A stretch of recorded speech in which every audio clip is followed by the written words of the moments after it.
Just waiting for Jim and Joe to give me some good news. It's 8 o'clock. Where are you guys? Waiting for my good news. Get your fat ass online already. What's your take on this wide receiving core? Oh, I think it's terrible. It's awful. I think it's absolutely horrendous. Wait a second. There's a penalty on the play, and I'm like, what? Get ready for 2 hours of hard-hitting football talk from two men in the know. It's Football on the Know with Jim and Joe. Join us on the phone. We have NFL prospect and future XFL player Jeremiah Spicer. I don't know, man. Let's talk about that right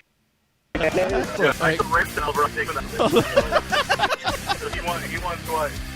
Here's last time I checked, I am God, so slow your roll. Slow your roll down.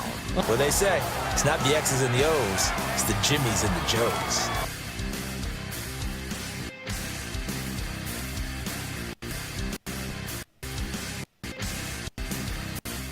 All right, what's going on, everybody? Welcome once again to another episode of Football on the Know. I am Jim McPhee, and alongside of me is Mr. Joe DeCapita. What's going on, Noodles? Welcome back for another edition of Football on the No Show. Ready to go, locked and loaded. Let's go. Oh, yeah. Talk some football. We got playoffs right around the corner, too. It's That's coming. pretty crazy. It's coming. And what is the deal with the Patriots?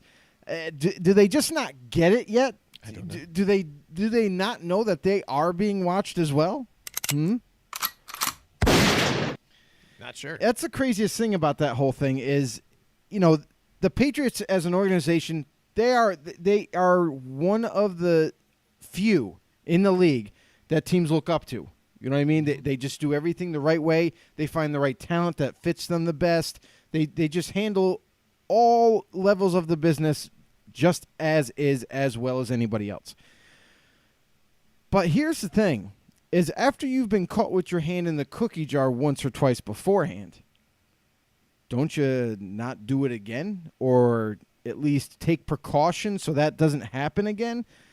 Now, the big story about the whole thing is that apparently the Patriots, and they do this a lot, I guess, is they were doing a documentary on the New England Patriots scouts, the scouting department. Mm-hmm. Okay, that's cool, right?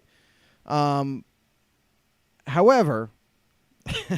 the latest update that we received is they were taking video, and it was, they were taking video of the sideline of the Bengals, and it was about for like 8 minutes, I guess, which is kind of a crazy length of time, actually, if you're videoing, and whether it be on purpose or not on purpose, it still looks funny.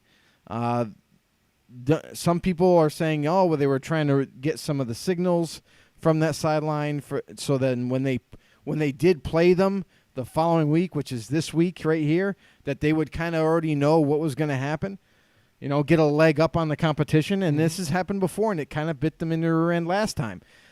Now they're saying they had no knowledge of it. Bill Belichick gets up at the podium, it's like, I don't know. I don't understand what the organization's doing, but it was not to my knowledge.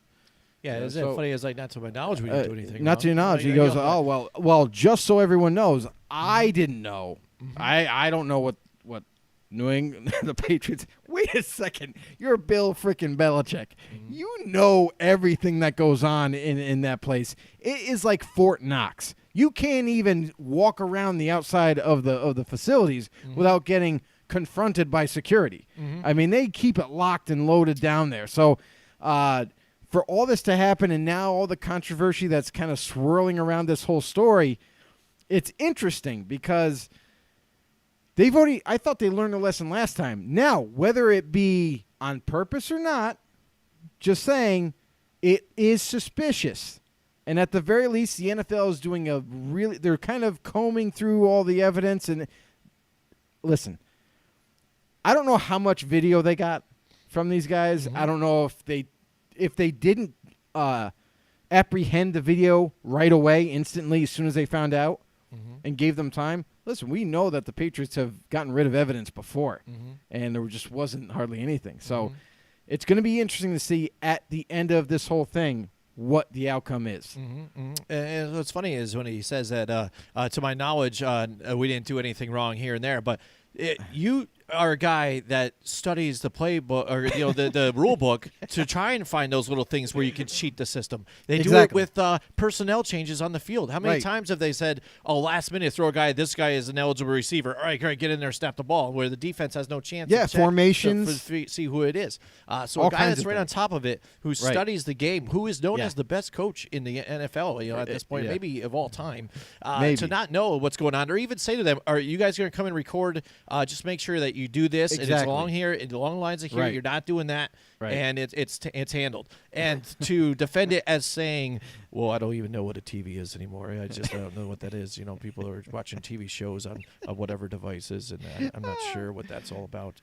It's like what come on. I don't get why Come why are you on, acting dude. like you don't know what any of this stuff is, man. It's ridiculous. That's crazy. It really is. Yeah, but anyways, I mean, so the Patriots in a lot of trouble here. Maybe, possibly, potentially, it could be just potentially. like they jumped out in front of it all, though, too. At least this time, and said, we don't do anything, or this and this, not like last And time. they but we didn't admitted do it. anything wrong. So That's the Yeah, other thing too. yeah. Is like they admitted, oh yeah, we did have a crew there. Why? And that's the funny thing is because last week I happened to catch that game. Right, I was watching the Bengals game for a little bit, a few minutes, but in those few minutes, the camera panned to the Bengals sideline, and there was some dude in Patriots gear from head to toe standing on the Bengals sidelines. Oh yeah. What is that guy doing there? Yeah. You guys play the Patriots the following week. Why is he allowed to walk around the sideline? The Bengals are in the middle of a game. Listen, I'm not trying to point blame and say, listen, we all know the Patriots cheated in the past. It's awfully fishy that this is occurring right now. And I don't care if the gentlemen and ladies, whatever of that crew were given credentials to be on the field or to be in the press box or what have you. But I would have a problem if I'm a coach. I would have a problem if I'm the GM. I would have a problem if people that are representing the Patriots are in my building videotaping random stuff. Right. I'm sorry. And here's the other thing is the Bengals PR approved their credentials. The PR Yeah. the PR of the team, Yeah. that division. The GM didn't know. The coaches didn't know. I would have lost my. I would have lost Could have been just as easy. Like, hey, we're media for this, and this is what we're doing. Or like, yeah, all right, you guys check out. That's Like, who you are. okay, But you instead of check out saying, now. listen, Check out that way. Well, no, or even if you're gonna do this, what are your what are your intentions? Yeah, it's Like gonna they're be gonna like, say it. like it's Come a on. date, or what are your Like, intentions? yeah. What are you doing here? And this But- are a few rules. They know that if you even get a sideline pass, if you're a Right. reporter or whatever, they Yeah. know you just can't whip out your phone and start taking pics of things or whatever as a Right. reporter, Yeah. even on the sidelines. Yeah. You get Definitely. kicked out easily, Oh. no matter who you are. So some of this to happen. Where'd I mean, Larry go? I don't know. yeah, I know. So, I mean, it's a lot of different questions, and I think it's only a big deal because it's the Patriots. And some people have said, Well, it even is. some Patriots fans, I'm sure, out there saying, Absolutely. well, everybody cheats. If you're not, cheating, you're not trying to win. One thing I'd have to say is that then why are the Patriots so bad at covering up then, I guess, right? If Yes. everybody's cheating, why are they so bad at covering it up? Yeah, and, You and know? here's the So thing. whether- And I'm not trying to say like the Patriots they're definitely the only people. Yeah, oh, yeah, Listen, yeah. the Atlanta Falcons got fined hefty fine or whatever when they were pumping crowd noise into their dome stadium. They got caught. They got punished. And there's several other instances that have happened throughout the league years where teams have gotten caught for pumping noise in the crowd. Teams got caught doing this or illegal. So not saying the Patriots are at fault, but it is awfully funny how they've already got a reputation at this point that they like to try to cut corners. They like to get it as close to the grain of breaking the rules without breaking the rules. And sometimes they go a little over that, and that's when they start to get nabbed. But they get nabbed way more often than any other team, and it seems to be they're always in the limelight in a negative spot. Yeah. Just exactly. saying. So, yeah. Just saying. It's the Patriots. So that's what's going on right now. We kind of jumped to that segment ahead of time, but we're super excited about it. And gets Joe I fired up. had to Gets get it everybody off fired my up. chest, man. And, That was so, bothering yeah, me. if you guys have anything else that you want to get off your chest about this last week, too, go ahead, throw it down there in the comments. I've got Restream's chat box up here now, so we're ready to go. We are streaming through Restream and through YouTube and Periscope, and now the chat box just disappeared for some reason. I don't get that, Joe. Do you see that? Just as I said it just disappeared. Listen, I I don't don't know. know. I don't know what kind of Technology, terms right? you're on with Restream. I don't know. But that just disappeared. That but did not look I'll- like a good term there. I'm going to try and get it back. I don't But know what anyway, happened I there. mean- Anyways, Let's get back to something. yeah, so yeah, we're on YouTube and we're also on Periscope right now. So let's get to this last week, though. Let's cover some of this now. Chicago and Dallas. Yeah. I mean, the headlines are going out now that Garrett's got to be fired now after this. You lose right there to Chicago now, who has been struggling.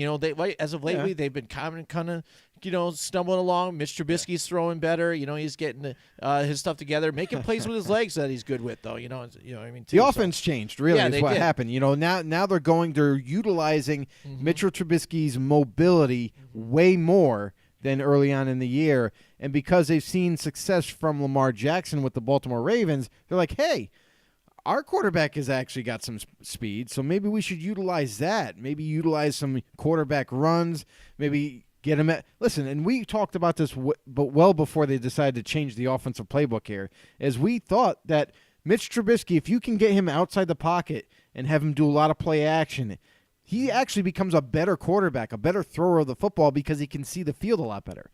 So he just feeds off of that, and he plays much better in shotgun than he does under the center. So you saw a little taste of that last week, and you saw way more successful offense from the Chicago Bears moving forward.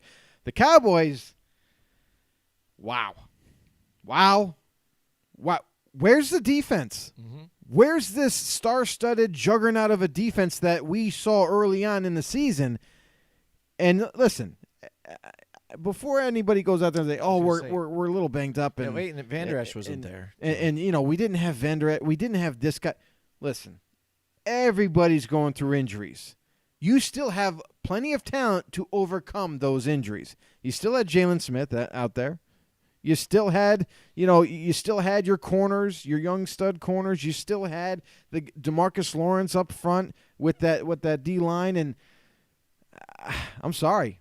Where's the excuses? Because now on offense, this is music to my ears. I just love this. Dak Prescott, told you once, told you again, and telling you a third time.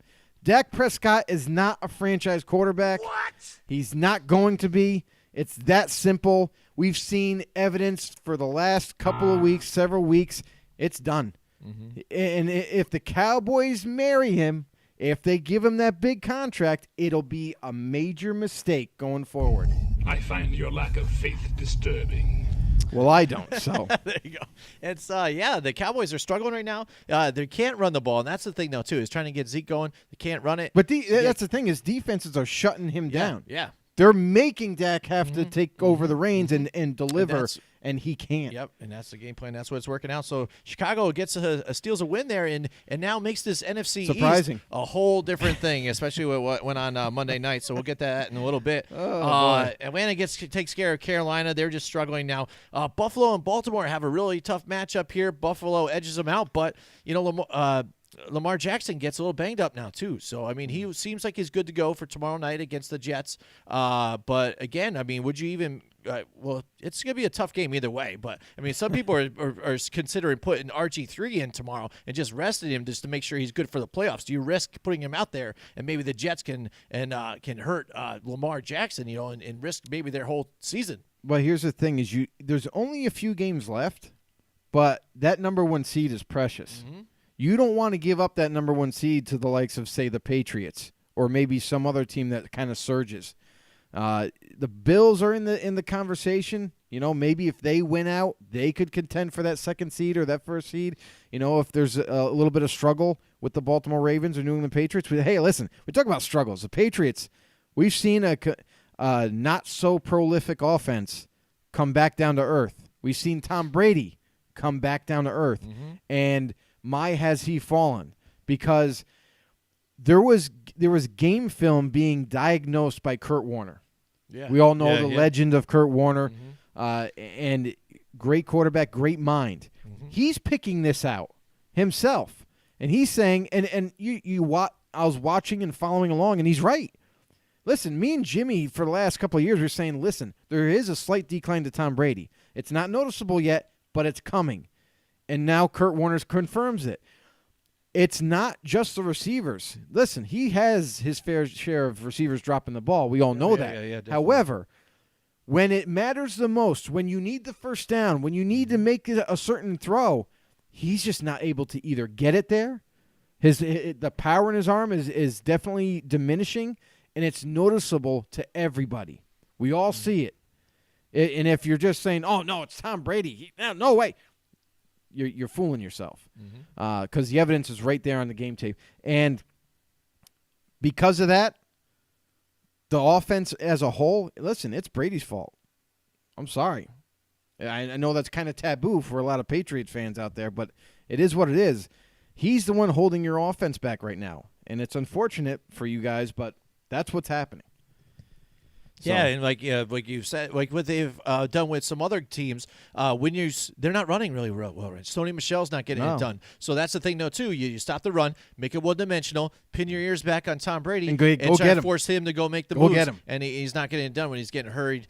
He's making some bad throws. Right. And it happens there. So now there's a little chink in that armor for the Patriots. It makes this playoffs a little more interesting here now. Yeah, So, definitely. And it's kind of funny, though, too, is because I made a joke about this with the whole Spygate, what's going on again. I'm like, Right. isn't it funny, or even maybe the Patriots would just do this intentionally to drum up something, because it's been too quiet about the Patriots. Yeah, that's right. Everybody's just kind of been like, You need to yeah, talk they're about kind us. of there, but so people aren't exactly knocking them, be like, oh, they're just Right. not good anymore, and they're not exactly saying, oh, these guys are absolute champions. You know what I mean? There's nobody stopping them. They're in the middle. So what do the Patriots always try and do? Get that psychological advantage. You got to get these guys motivated every week. They've lost the last two. You know, Right. let's get them motivated. Let's have the world against us again. Yeah. You know what I'm saying? Let's Yeah, bring it yeah. out there. Let's put our Yeah. crew out there. I mean, it's kind of obvious when a guy is wearing a Patriots Come on. hoodie on a different team's sideline. Yeah. I mean, that's not You like would you're, think he would you're not just- trying to hide it. Right. You would think that he would be wearing just like regular regular clothing, getup. whatever, Yeah, just yeah. black, Yeah. whatever. Yeah. So that's nope. what I mean. I'm like, wouldn't it be epic if this was a ploy by Belichick to get everybody motivated, to get the world against him again, and so that motivates the team and to drive them through to make another Yeah, I don't strong see it. playoff I run. think it's just another black eye on the Patriots. All right, here we go. Hey, we got Jeremy Clute is joining us here going on, tonight. Jeremy? He's in the house. Welcome to the show. He's laid up for an injury and stuff like that, Joe. He's had it hard here. He went He through has. knee surgery, and Yep. now he's recuperating and going through rehab. So he's watching us here on Facebook. We hope for I a think we're speedy holding him recovery captive here right for- now. You know, for, I mean, Jeremy. because of his injury, I think we got him held Maybe, captive. maybe. and I hope so. He's Come on checking in. the show in. I've now. agreed with Jimmy about Brady for the last couple of years. See, and he's a diehard Patriots fan. Right. I mean, he's seen it, and but Right. he doesn't have the blinders on. Yeah, I mean, he Yeah. can see things for what they are. You know what I'm saying? Right. And he's been declining. We just have not replaced. We don't have the 100%. replacement for him. Yeah, and 100%. you traded that replacement. You away. traded both of them. Both of them. Yeah, Jacoby. It was Brissett not fine just now, one, too. but two guys. And I'm sorry, Belichick was irate, Yeah. especially when Garoppolo got traded. That was his guy. You know what I Yep. mean? And then when Brissett got sent, and then I'm looking at the roster and I'm like, they just traded not one but both their backups. And like, who they? Oh wait, they're going to re-sign Brian Hoyer. Oh, okay. Yeah. You should- Yeah, I mean, you don't want to leave it up to him, and here's the thing: is there's no fallback plan right now for if Brady. Hey, who knows? Crazier things have happened, and maybe the Patriots move on from Brady. Maybe his contract is up, and there's no guarantee that they're going to re-sign him. Maybe they do look for a future guy. You know, maybe they're looking to make that turn. Or maybe they sign him to a one-year deal, hold on to him for 1 year, and try to groom someone else. So it's an interesting topic to talk about with the Patriots because now for the first time in a very, very long time, we're starting to see the Patriots, especially on offense, is not putting up the big-time points that they used to do. But their defense is stepping up for that poorest Agreed. offense. Yep. So that's the interesting part of all this is that the defense is keeping them in every single game. And if they can figure some things out, maybe I don't know, maybe call a little bit different plays than what they've been calling. But listen, for I don't know what 15 plus years or something like that, they've had that short game, and Brady's even struggling with that. Yeah. So. Yeah. What do you do? I think it might be time to turn the page. I mean, we both have been saying it for the last couple of years that maybe not 2 years ago, you need to move on from Brady, but you need to prepare to move on from Brady. So, and now we're seeing it right now. Now it's right before their eyes, and they're kind of handcuffed right now. What are they going to do? Now they got to figure it out, by the end of the season here. Moving on to some of the other games, the New Orleans Saints and the 49ers game. I mean, that was epic. I mean, both teams scoring ridiculous points, going right down to the last drive. George Kittle muscling his way through to get him into field goal range. Right. And Robbie Gould coming back. He's healthy and everything now again, and a sure thing, obviously. There game winner. Gets it right at the game winner. Craziness. Again, we hope to see something like that coming up moving forward into the playoffs and see these guys, duke it out again. Yeah. But one of the top elite definitely. teams here getting it done. The 49ers edge out another great team here. So, again, they're still in the talks. People still had questions about Jimmy Garoppolo. Is he going to be able to do it? I had the questions. I'm like, is he going to be able to do it when the game's tight? Get it done. But, you also take what they give you, and that's what happened with the Saints defense. So. The craziest thing about that game for me is that both defenses are really good, mind you. Yeah. You wouldn't know by the score. I don't know how both teams managed to put up the points that they did because I was shocked. I actually thought that was going to be a low-scoring game, and it was going to be a defensive battle more so. But I was shocked to find out that they were going toe-to-toe, score for score, all the way up into the end. That was absolutely insane. And I'll tell you right now, both those teams are going to the playoffs. They could meet each other once again. Absolutely. Jeremy chimes in here about the Patriots team. He said Jarrett Stidham is not the guy, though. Hate that the Patriots got rid of Jimmy G. Yeah, definitely. I mean, Patriots got to feel that way. I think either one. Too, I think even Jacoby Brissett would have been amazing in that offense. We've seen him with the Indianapolis Colts, and only until when he lost the talent at receiver, his play diminished. You know what I mean? He was on fire early on in the season. He had T.Y. He had Devin Funchess before he got hurt after the first week. And then with and Eric Ebron, he had all these weapons. They were distributing it all over the place. He looked like grade A quarterback play was happening right there. And then after all the injuries, now you start to see him regress a little bit because he doesn't have anybody to throw to, and there's lots of drops just like the Patriots. So, yeah, I'll tell you right now, Bill Belichick, he's still to this day furious about those moves, about trading those guys away. And this is why, because he knew there was going to be a time when they had to move on from Brady, and now he doesn't have that luxury. Yeah, and he's had a rotation of wide receivers this season, though, too. We've seen different lineups going in and out. Now he's got Mohamed Sanu here. N'Keal Harry comes back, from the injury. And he looked good. And Philip Dorsett's still there, but he's dropping. So then he's got to key up on Julian Edelman, but then you got to try and double team Julian Edelman, get him locked down. And he doesn't have Gronk for a mismatch anymore. And maybe now that's where it's starting to show a little bit here, not getting absolute mismatches. I mean, yes, Benjamin Watson's still good, but, I mean, he also was going to retire, and he was going to start this whole other life, with CBD and everything else, and that's crazy stuff.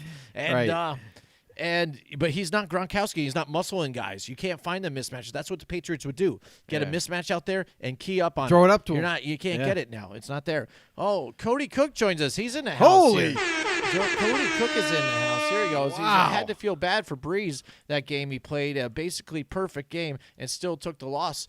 Yeah. Yeah, but that's why they play the games, man. Yeah, that's and, what happens. And hey, we as fans, we want those games. You know what? Those are great games. And the week before that, was it Thanksgiving night? He had to rely on his defense to get a win. He wasn't looking so good. So it goes both ways. The defense helped get them the win in that game. This game, he was doing all he could, but again, sometimes it just doesn't happen. You know what I'm saying? He agrees. Jeremy agrees with Cody. Played probably the best game of the week and still lost. Yeah, it happens. But then you get. You want to talk about games that flip flop and winning? Yeah. How about the Houston Texans laying an egg? Didn't we talk about it last week? We said we would hope that they do not Overlook. They Don't have sleep. that Patriots hangover. Don't sleep. And they were hungover. They hit the snooze button I don't know how many times Yeah. and just never showed up here. Bill And O'Brien did not have them prepared, did not Housed. have them ready, and they were just were flat. Yeah. They were flat. They were playing terribly. I don't know what was happening. I didn't get a chance to watch any of that game, but I'm looking at the scores as they go up, and I'm like, what is going on with that game? I don't understand. Like, the Texans, I thought for sure were going to go in there. They were going to handle business. They're in the middle of a playoff run. They're in the middle of securing the division. I mean, a lot was on that one game, and it's a game that they were expected to win. You look at the upgrade in cornerbacks that they've added to that defense, which in turn has made that defense as a whole a lot better than early on in the year, and they're a lot more solid. And then you put that defense with that spectacular offense. Deshaun Watson's been having a great year with DeAndre Hopkins, and even Kiki Cutie even got involved this week. But Will Fuller, he's been banged up, especially for that game. He played very limited snaps, and I'm floored. I am absolutely floored. I cannot believe they let that game slip right through their fingers. Absolutely. I'm having issues with Restream again, Joe. You probably shouldn't announce that. I don't know what happened, but it just went away. So I'm trying to get everybody's comments in here. Cody chimes in again, and he says, Drew Lock looking like he could be the future for the Broncos through his first few games. Possible, but we'll see. I will say this. There's another quarterback in Denver that has is. something to say about that, and Brandon Allen. And I'll tell you right now, I think that's going to be an amazing quarterback competition next offseason. I think it's going to be great. Now, here's the thing, and this is why John Elway should still be fired, because Brandon Allen, he didn't find Brandon Allen. Drew Lock, they rolled the dice and they took him because he was there. It wasn't like he handpicked Drew Lock out of everybody else that was, So I'm just saying, I still don't think he should be there as GM. He's still terrible. And it's funny. It's like in the Him and his buck preseason, teeth. Drew Lock didn't look so good. Maybe even sitting, back there checking out everything and keep practicing, and getting around. They're getting different looks, and he's looking better, and they're getting wins. But who knows? I'm really excited as a football fan. I'm excited to see how that quarterback competition is going to shell out, because Drew Lock, as good as he's playing, Brandon Allen played really well too. Yeah, absolutely. So. Yeah. Who knows? Yeah, definitely. Maybe Joe Flacco Anybody's was just the game. problem the whole time. All right, and Tampa Bay. Here's another one. Tampa Bay. How about that game? What? This is what's funny. I think I was talking about it with Cody earlier today. Jameis Winston, he is just a shady character, man. Everything about him. But even now, his play, wouldn't it be the Tampa Bay Buccaneers' luck now that this guy is leading in turnovers or interceptions, I think it is. But he's also like in the top 5 of passing and touchdowns. It's like, so he's like throwing well, but then he's not throwing well. No, and he's playing on both his last sides year, of the so spectrum is really what's happening. What are they going to do? It's just He confusing throws these for guys. 356 yards, and then he throws for 3 touchdowns. Or he tried to throw for 4, got 1 picked. Actually, he had 4 touchdown passes, 3 interceptions, and he rushed for 1. Yeah. He had 5 touchdowns Yeah. and 356 passing yards. So now Tampa's in a real big predicament, because what kind of do you want a quarterback that turns the ball over as much as he does, but still has a good game? I mean, to me, it's all about wins. Yeah. If your quarterback can't win you games, then I don't care what his glamorous stats are. You need to win. So Tampa's got to figure that. I don't want to be any part of that brain tree trying to figure this out. Do we give him the money? Do we not give him money? I don't know. If it's up to me, I'm saying no. I'm moving on. I'm trying to get someone more efficient, more consistent going forward. But, hey, it's, I would say go ahead, test the market, but we always got this there you for can't have Tannehill. That's all I know. Yeah, and just say that, we're still going to be shopping and, sign a friendly deal here. If nobody, go ahead and search the market if you want. Yeah. If people are going to want you. But, luxury we'll that take you, right. if- The luxury that Tampa has discount. is if they do decide to go ahead and pay him and keep him as the franchise QB, they can still go in the draft and draft one. And this, because of the salary differences now for quarterbacks and rookies, they're not going to pay him hardly anything.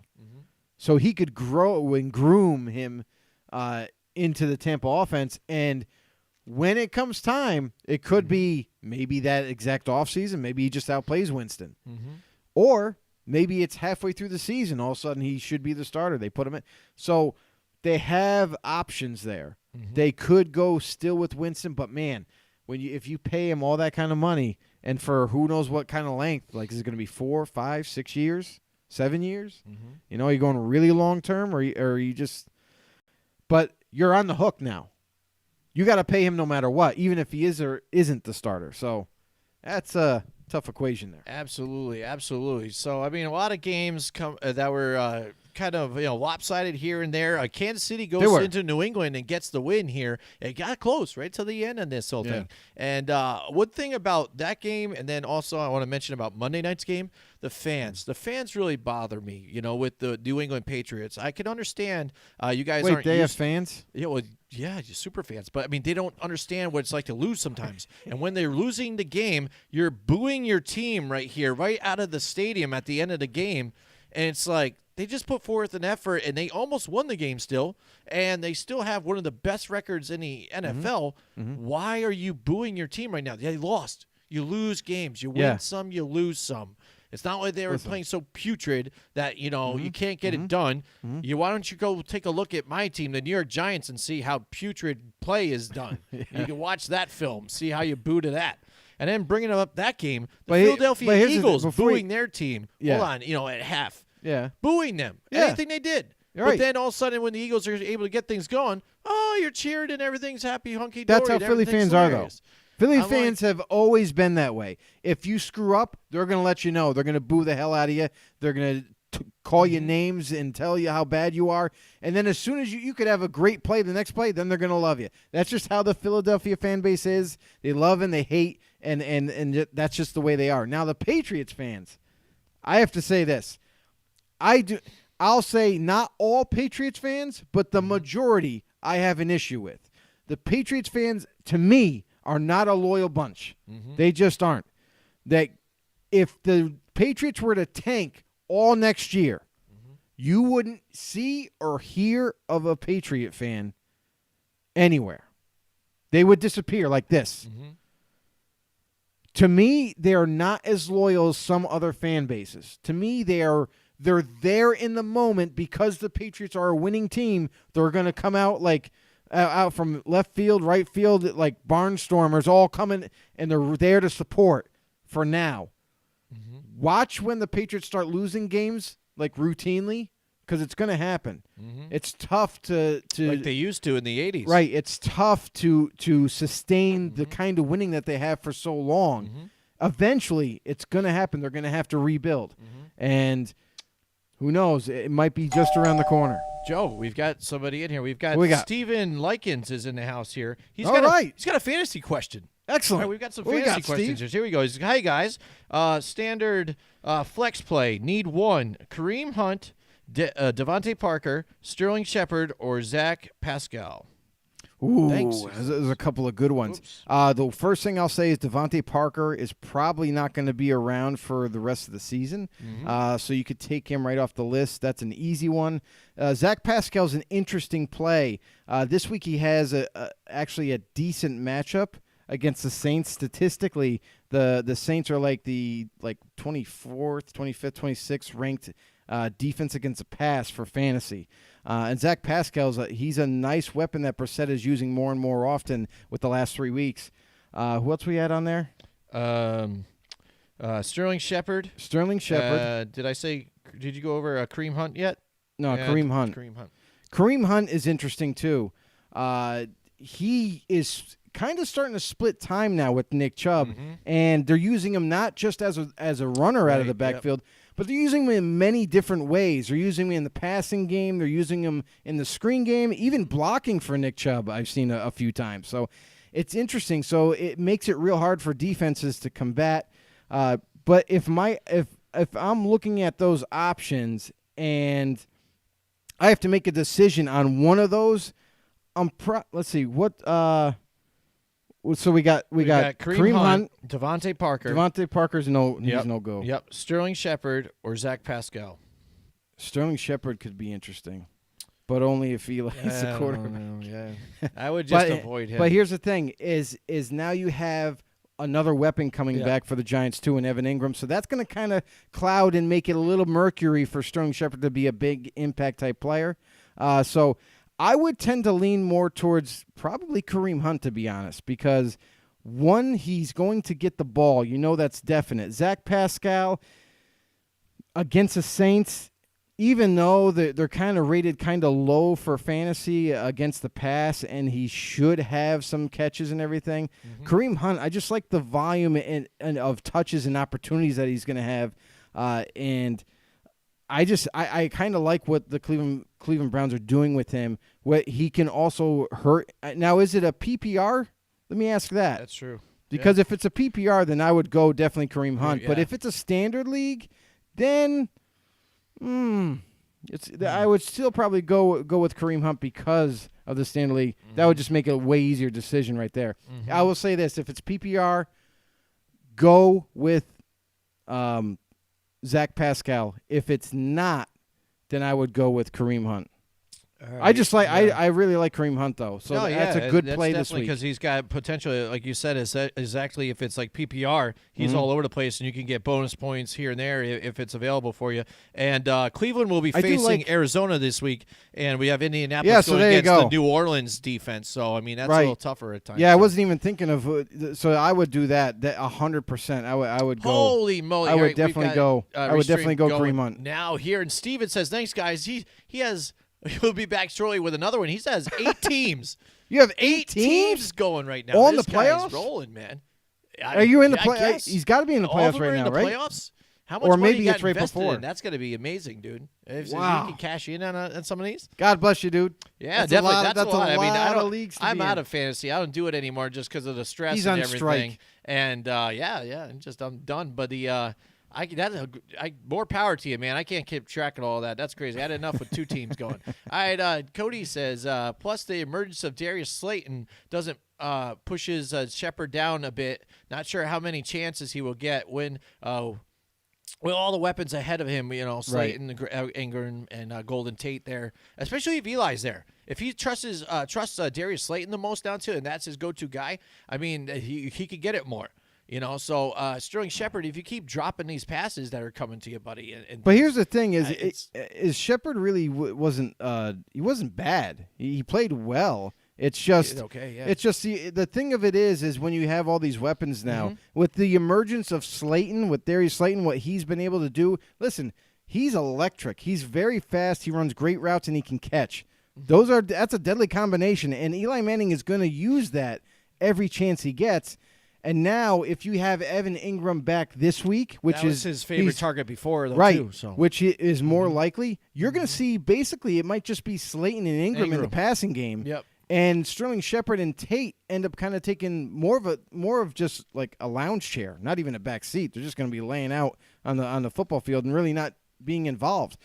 We saw last week. I was kind of disappointed in Golden Tate last week. I thought for sure against that defense that he was going to have a big game because of his great route running and him being able to get up. Wow, it was not the case. For whatever reason, I don't know if Tate all of a sudden is starting to feel age a little bit. He's starting to slow down a little bit. I don't know what it is, but he didn't look the same as the Golden Tate in Detroit. That's for sure.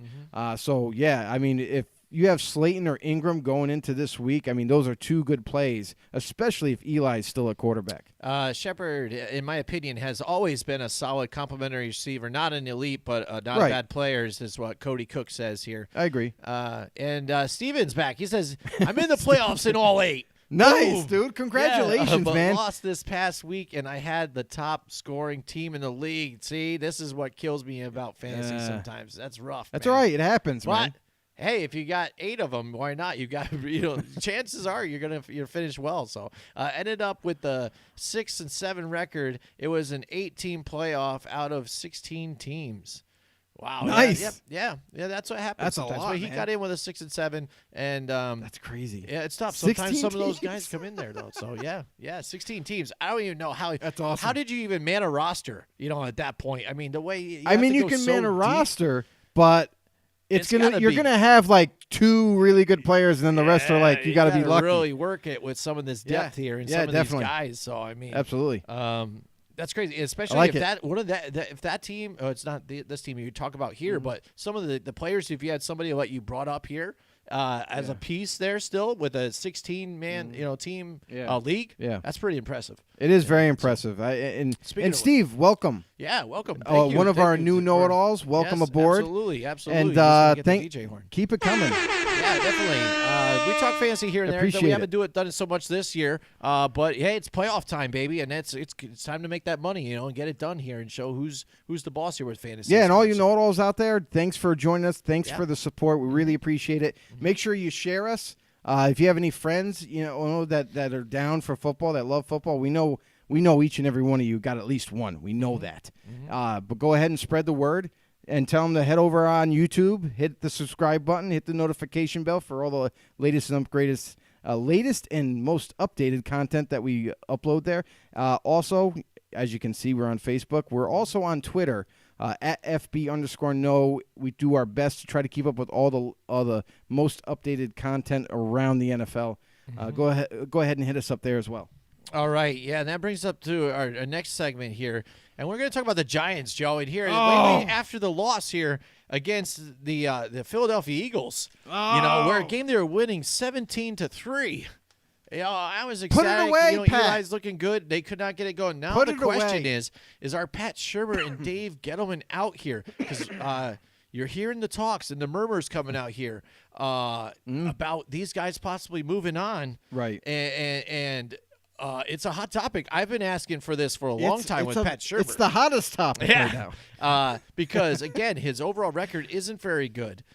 His play calling has been skeptical throughout the whole his whole time there. I've had issues with it. Why, when you're having lack of pass protection, you're going, Deep routes and spread formations and trips and everything. I'm just like, and then you're not running the football enough. Right. And when you did, you had success with Saquon Barkley and say, well, last week's game, in the first half, he had 59 yards. In the second half, you didn't run at all. And that's why you're going 3 and out. You got another first down or so. And so they just start teeing up on the passing to where you saw the offensive line unable to hold blocks, and Eli now didn't have enough time like he did earlier in the first half, and Saquon only ends up with 17 carries for 67 yards, so he only gained another 8 yards in the next half. Ridiculous. I have to chime in here because now that you brought up the offensive line, who the hell is their offensive line coach? Because he should be fired on the spot. I'll tell you this right now because and I'll get to my point in a second, is everybody knows that Nate Solder isn't the best tackle, correct? So this week they went ahead and they had one of their plain Jane tight ends. I mean, I was really disappointed with their backup tight ends that had to step up and play well, and they just didn't. They had a tight end on the outside of Nate Solder to help him with the pass rush. What I don't understand is instead of big, huge Nate Solder going around the tight end to try to get to the edge to protect him and kick that pass rusher inside, they have the tight end stepping up. Solder's got to run right around, and by the time Nate Solder gets around the tight end, the rusher's already on his way to the quarterback. Yep. It's absolutely ridiculous. And whoever planned that out, and it happened over and over, they didn't make any adjustment to it. I would have had the tight end go out wide and force him into Solder. And if he doesn't, then Solder can come over and just push him right out wide. It didn't make any football sense. What was being taught there, or was there nothing discussed on that? Who should take what role? To me, that shows a lot. It's not just Pat Shurmur. It's his whole coaching staff to me. Everybody I think on that everybody, coaching yeah, staff absolutely, even is on the pretty defense. is pretty bad, and it's obvious. Listen, we never claim to know every little thing about the game 100%, but we know what to look for, and what we saw in that game was absolute absurd coaching. It was terrible. Yep. And I'll take it a step further with Jim mentioning about Pat Shurmur and his bad play calling.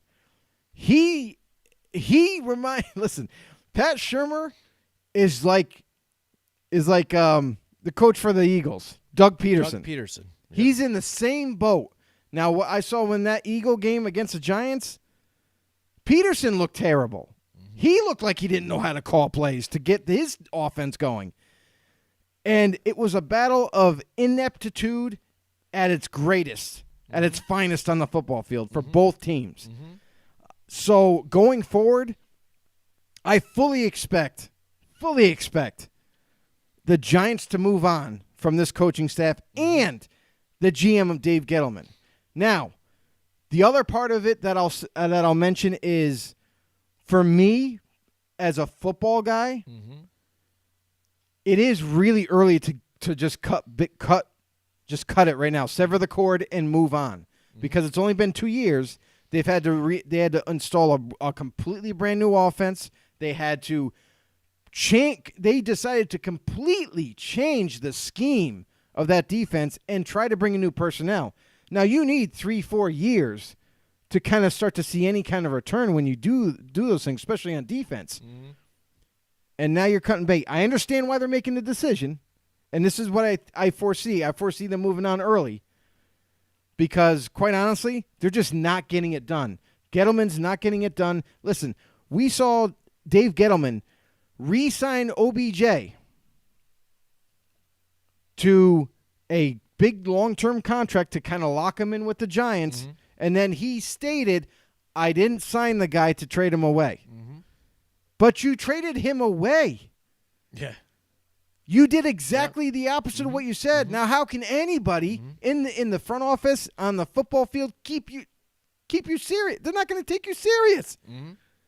It's ridiculous. So I think because of this circus that's been going on in New York, that the owner, John Mara, Yep. he's had it. Steve Tisch. Yeah, we haven't heard anything from Steve Tisch. He doesn't talk. He's probably the one that's He leaking doesn't- it out there. he And he doesn't wants really them both talk. fired, though. Yeah. That's what he does. Yeah, so I think because of the frustration that's been building up in the front office and saying, hey, we should have seen something a little bit better than this. And I think it started with Shurmur's decision to bench Eli. Call me crazy. Call me whatever you want. But that was a major mistake because that was what? There were two, or was it the second or third week that they decided to take After him? week 2, the third week, Yeah. they made the change. So they made the change. After 2 games, you made the change? What? Now just think, in week 1 and 2, he didn't have all his options. Still, he wasn't healthy. Now you fast forward to now. Just imagine what Eli Manning could have done. Now, I'm not saying that they would have won the division or anything like that. But what I'm saying is they would have been in the hunt to win the division because nobody wants to win the NFC East. We were clear as day. We can see that. Yeah. Cowboys want to lose every game. The Eagles will That do could've whatever changed they the can. narrative for his job at this point right now. It would have completely changed it. They would have gave him another year. But sorry, I got a little amped up over Yeah, that. I hear I you. just can't. I can't. No, yeah, so that's a Can't fair believe question. I mean, and the thing that brings up, hold on, let me get, actually, before we get into this some Yeah, more, what we got? let me get to the comments, because Oh, everybody's lighting us up here, and I want to Mikey. make sure I acknowledge everybody here. What's up, Mike? Favorite part of the whole game was when Nate Solder tried double blocking, and he fell. Yeah, Nate Solder. Yeah, 'cause he tripped on the tight end. Yeah, he did. That's Yeah, what I'm he did. saying. He did. But Jeremy's a Patriots fan. He knows all about Nate Solder. I mean, I didn't like it when they signed him initially. I thought he was on the downhill turn. It's proven me right here again. So That's I'm right when you again. knew. That's But when you knew they were that's- desperate. Yep. Dave Gettleman was desperate when he made that signing Yep. because their top priority was Yep. Andrew Norwell. Yep. They really wanted Norwell bad instead of the. So they They made him a fill that great. hole and they shelled him money. They made him a great offer. He still chose Jacksonville Jaguars. And we have Mike Tackett is in the house too. He's one of our favorite know-it-alls in the house. He What's going says on, happy. Mike? happy hump day As well to to you. everybody. Absolutely. And Friday the 13th is on Friday. Oh, no, Joe. Friday the 13th, scary news. Who knows? Let's see. Hopefully it's going to be a good week for us and a good Friday. I hope it. so. We've had enough issues here in our show with technical issues. Friday the 13th, we're not afraid of that. All right, here we go. Mike Tackett, here he goes. He says, a team with $108.6 million in cap space next year, along with 14 draft picks, is rather exciting. With the Pats aging more and more, I think Brian Flores and company will run the AFC East over the Bills if they draft correctly and find their franchise quarterback. That's a big if. That's why he did, right? And they got a lot. Big. I will say this: they got a lot of work to do because you look at that Dolphins roster before Flores got there, and you're like, they got something to work with. They got an All-Pro left tackle, they got a good right tackle, they got some weapons. They got Xavier Howard as a corner. They re-signed him long term. There was a lot to be positive about, and now you look at that roster, and you're like, well, Flores got there, and he just dismantled the team. Yeah, it just got rid of everybody who's good. You trade your Pro Bowl Laramie left tackle. Yep. You let Juwan James walk in free agency. He goes to Denver. You trade. I mean, it was like they were just Fitzpatrick. You want a guy. You want a guy. You're Take out. this guy. You take it. It was insane. And the constant rotating of, are you the starter at quarterback? Josh Rosen, are you? No. We're gonna go Fitzpatrick this week. No, you know what? We'll put Rosen back in. Yeah. No, it's got to be Fitz again. It's like, what are you doing? Fitzpatrick's used to that, Oh, he's used to it, and that's why he came prepared. We already knew he's a professional, he's a veteran, and he can handle it. But Rosen, on the other hand, you're stunting his growth. He can't really develop. You keep taking him out. And it stinks that if they feel that they haven't found their franchise quarterback here with Josh Rosen, they did make the trade and give away draft picks to grab him. They did. Yes, they did. Yep. You don't get another handful by unleashing everybody. Yep. And yes, they are finding ways to win though right now. Last week they stumbled. Oh, they also traded Kenyon Drake. Yeah, I know Kenyon Drake. Stills is gone. It's like Kenny Stills is a fire sale. Yeah. But they're still they have more wins than the New York Giants right now. So. That's because of Fitzmagic, baby. Yeah, there you go. Maybe the Giants should just go get Fitzmagic then. Why not? You just got to get him, man. Yeah, a little magic, baby, And, but, who knows? We'll see. That's a bold prediction by Mike Tackett. You never know. We'll see what the Bills can do here. Can they sustain? That's the thing about some of these other teams here in the AFC East. None of them have been able to really kind of push, and they've showed signs of maybe they could progress and sustain, like the Jets. The Jets had Mark Sanchez back in the day. They were making the playoffs. Looked like they were going to be able to do something. And just like that, fumble, and then it's gone, and then it windows away. Fire sale. Reset again. And we've seen it so many times with these teams in the AFC East that has been given the division to the New England Patriots. I mean, let's look at a team that has to play 3 other horrible teams, twice a year. So there's 6 potential wins right there easily. Right. Yeah. So that's that's what the Dallas Cowboys have in total right now. Yeah. So I mean, it's when you're given that, every season, I mean, it makes it pretty easy for you to just handle a few more here and there. True. And you're also automatically have that ticket punched into the playoffs. So but we'll see moving forward. That's a bold prediction there. We'll see how they do. I do like the bold prediction. But I will have to say this. The Buffalo Bills are a well-built team right now, and I think they're only going to get better the longer they play together, especially with Josh Rosen and his receivers that he just got this past offseason with Cole Beasley and John Brown. What I would like to see the Bills do is get a little bit more size at wide receiver. So they got 2 short guys in John Brown and Cole Beasley. I can see that. Both guys are great. They both get open. They're both fast. They both got good hands. But I'd like to get some size in there, perhaps for like the red zone for Josh Rosen to throw it up to. But going forward, the biggest weakness now, kids, is offensive line for the Bills.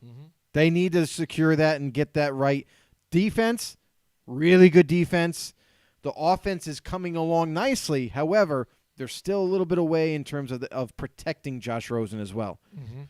And we got Stephen Likens here with another fantasy question here.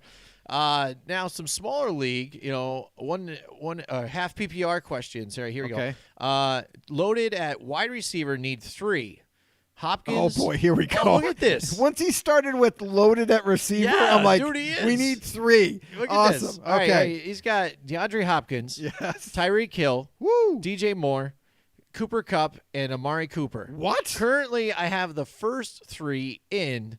Any thoughts? In the same league, I need 1 running back from James Conner, Ryan Mostert, Ryan Mostert, James White. and Joe And Mixon. Joe Mixon. I have Fournette already in.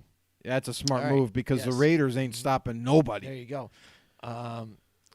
Connor, I'm just afraid of him getting injured again. I'm not sure. So here's the thing: if you need one That's a running tough back out of that, so you got James Conner. Now James Conner's coming back off an injury. He's coming back healthy this week. He Yep. is definitely starting for the Pittsburgh Steelers, and they are going to give him the rock to run with because Duck Dodgers at quarterback. I don't care what you call him.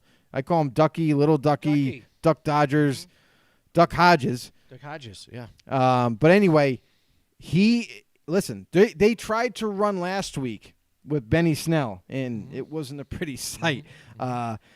Didn't really do much. So he had to throw the ball out more often than what they would like him to do. Now that you have James Conner back, that's a huge relief for the Steelers because now they can rely on James Conner with the ball. They can throw it to him out of the backfield, mix it up that way. And they're getting Juju Smith-Schuster back this week as well, which opens it up even more for this offense. This offense has gotten better with just 2 guys coming back. It's unreal. So if Duck Hodges can keep the pace and just keep it going, become that manager like they did, they don't want him to do too much.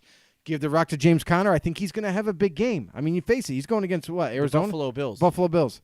Buffalo Bills are tough, but I think that offense, I think they'll be able to mix it up enough to where they can try to keep the Bills off, on their heels all the time. Now, the other, who do you have? Yeah, DeAndre Hopkins, Tyreek Hill. And Amari Cooper. Hopkins, DJ Moore, and Hill are already in. He's got questions about Cooper Kupp. So here, hold on. Before we go down the list, let's go one player at a time. Hopkins is playing against who? Texans are playing. They're playing the Titans. Titans have a fairly decent defense, but it's not a defense that I think can stop Hopkins. So I think that is a good play right there. I wouldn't listen. The one rule that I always say is if you got to the playoffs with said player, like Hopkins is one of those guys that you start almost every single week anyway. You got to play him again. You got to start him. So I think he'll be just fine. Now, the next player is Tyreek Hill. The Chiefs are playing Denver Broncos. Good luck to the Broncos is what I have to say. Tyreek Hill, I think that's another fantastic play. Now, even though they have Chris Harris, he's going to try to cover Tyreek Hill when he gets a chance, but I don't think he'll be able to follow him all over the football field. I think Hill's going to get the best of him regardless. So definitely have to keep Hopkins in. Definitely have to keep Hill in. The third one's DJ Moore. DJ Moore, yep. Carolina is playing the Seattle Seahawks. I'm not crazy about the Panthers' offensive line for pass protection. And the Seattle Seahawks are going to put pressure on Kyle Allen. But the main focus has got to be Christian McCaffrey, which could open things up for guys like the tight end Ian Thomas from Carolina. He could be a big play. DJ Moore, listen, he's hard to stay with. So I think he's still going to have a decent game. Now you add in guys like Amari Cooper for the Dallas Cowboys. They're playing the Rams. Guess who Amari Cooper's going up against? Jalen Ramsey. Not a very good matchup. And if you have seen or been able to watch Cooper play the last few games, he's not being that much heavily involved anymore. He's struggling a little bit. He's had his fair share of drops. The drops have come back again, and he does get a few catches here and there, but I think in this game, I don't think he's going to go crazy. I think a guy to watch out for in that game is Michael Gallup. And then who else we got? Cooper Kupp. Cooper Kupp. My man Cooper Kupp is going up against the Cowboys. Cooper Kupp, no matter what defense he goes up against, bad matchup, good matchup, he still delivers. So if you have any kind of inkling of question about DJ Moore, I would keep definitely Hopkins and Hill in. But if you have a question about DJ Moore, if you're thinking, I don't know, should I play him, should I not play him? If you got a question about that, maybe go ahead and pop Cooper Kupp in there because he's always pretty consistent. In this Rams offense, we know that this Rams offense last week did really well. The week before did pretty good, but it struggled mightily before then. But now I think you're starting to see the team play a lot better. You know, they started to figure it out. The center for the Rams, he's a new center. Their starting center is done for the year. This new center came in, and it was a little bit of a struggle for him to get acclimated to the position and being able to making all the calls and him being the leader on the offensive line. Now he's way more comfortable, and you see that in the offensive line play. So I think in turn the Rams as a team is just playing better. So I would have full confidence if you wanted to start Cooper Kupp over DJ Moore. All right. Yeah, he's got another one popping in. Here we go. Are we done with that other? Are we I done with think the first so. one? Okay. I think so. Well, wait, the running backs. Well, It's tough. I'd say Joe Mixon. He's going against the New England Patriots. I like him either way. Number one fantasy defense is the New England Patriots, and one of the top 5 defenses in the league. The New England Patriots. They are going to make sure they try to stop the run and force Andy Dalton to throw the ball, and he's probably going to make a mistake or two anyway. So I look for them to shut down Mixon, so that to me is not a good play. I probably wouldn't go with that. On the same game. James White, the same game. Now, the Bengals aren't a pushover on defense. They've played pretty admirably the last several weeks, and they are, too, also going to take the blueprint from the other teams that happen to slow the Patriots down. They're going to try to shut down their run game and make Tom Brady throw the ball. I know that sounds crazy, but I think that's what they're going to end up doing. James Conner, he's got a tough matchup as well with the Buffalo Bills, but now he's a full-time starter. That's the good thing going for him. And the other thing is with Mostert, they're that multiple running back kind of team, so he could get the ball a lot. But the craziest thing is the last 2 weeks he's gotten the majority of the carries regardless. And it looks – and this is a good matchup if you're going to start Mostert. I think, if you got to pick one, as much as I love Connor this week, that defense is pretty stout. Yeah. So that's what kind of scares me about starting James Conner. You might have to temper your expectations with him, and – I'm sorry, but Ryan Mostert, I like his matchup against the Atlanta Falcons. Their defense, even though they've kind of had one phenomenal, insane week out of the whole season of stopping an offense, but now it seems to be like they returned to their old ways. I don't know what happens with that team, but it's a good matchup for Ryan to take over, and he could deliver big time this Sunday. All right, he's got another fantasy question in here. Another question. I need one running back and one flex. Le'Veon Bell, Mostert, Hunt, Emmanuel Sanders, and Cooper Kupp. There you go. So he's got some of the same guys. So we got Bell. Is Bell going to be bowling, and is he still feeling sick, or what's he going to be doing? Bell could be taking a vacation at this point. I mean, I don't again there, so that listen, might be the guy he's going to put in there. Even if Bell is healthy and he's coming back this week, he's going up against a really good defense and an even better Ravens offense that he's going to have to contend with. And as soon as the Ravens get a big lead, that's it for Bell. He's not going to be much of a factor in the run game. They're going to have to utilize him in the pass game, but. Yep. I don't think it's going to be enough to warrant him a starting position. You've got Kareem Hunt and Mostert, so one of those Kareem guys. Hunt, I like better. If Emmanuel Sanders, I really like too. If you're looking at Mostert and Kareem Hunt, it's got to be Hunt all the way. The matchup is just too great to ignore. You got to play him.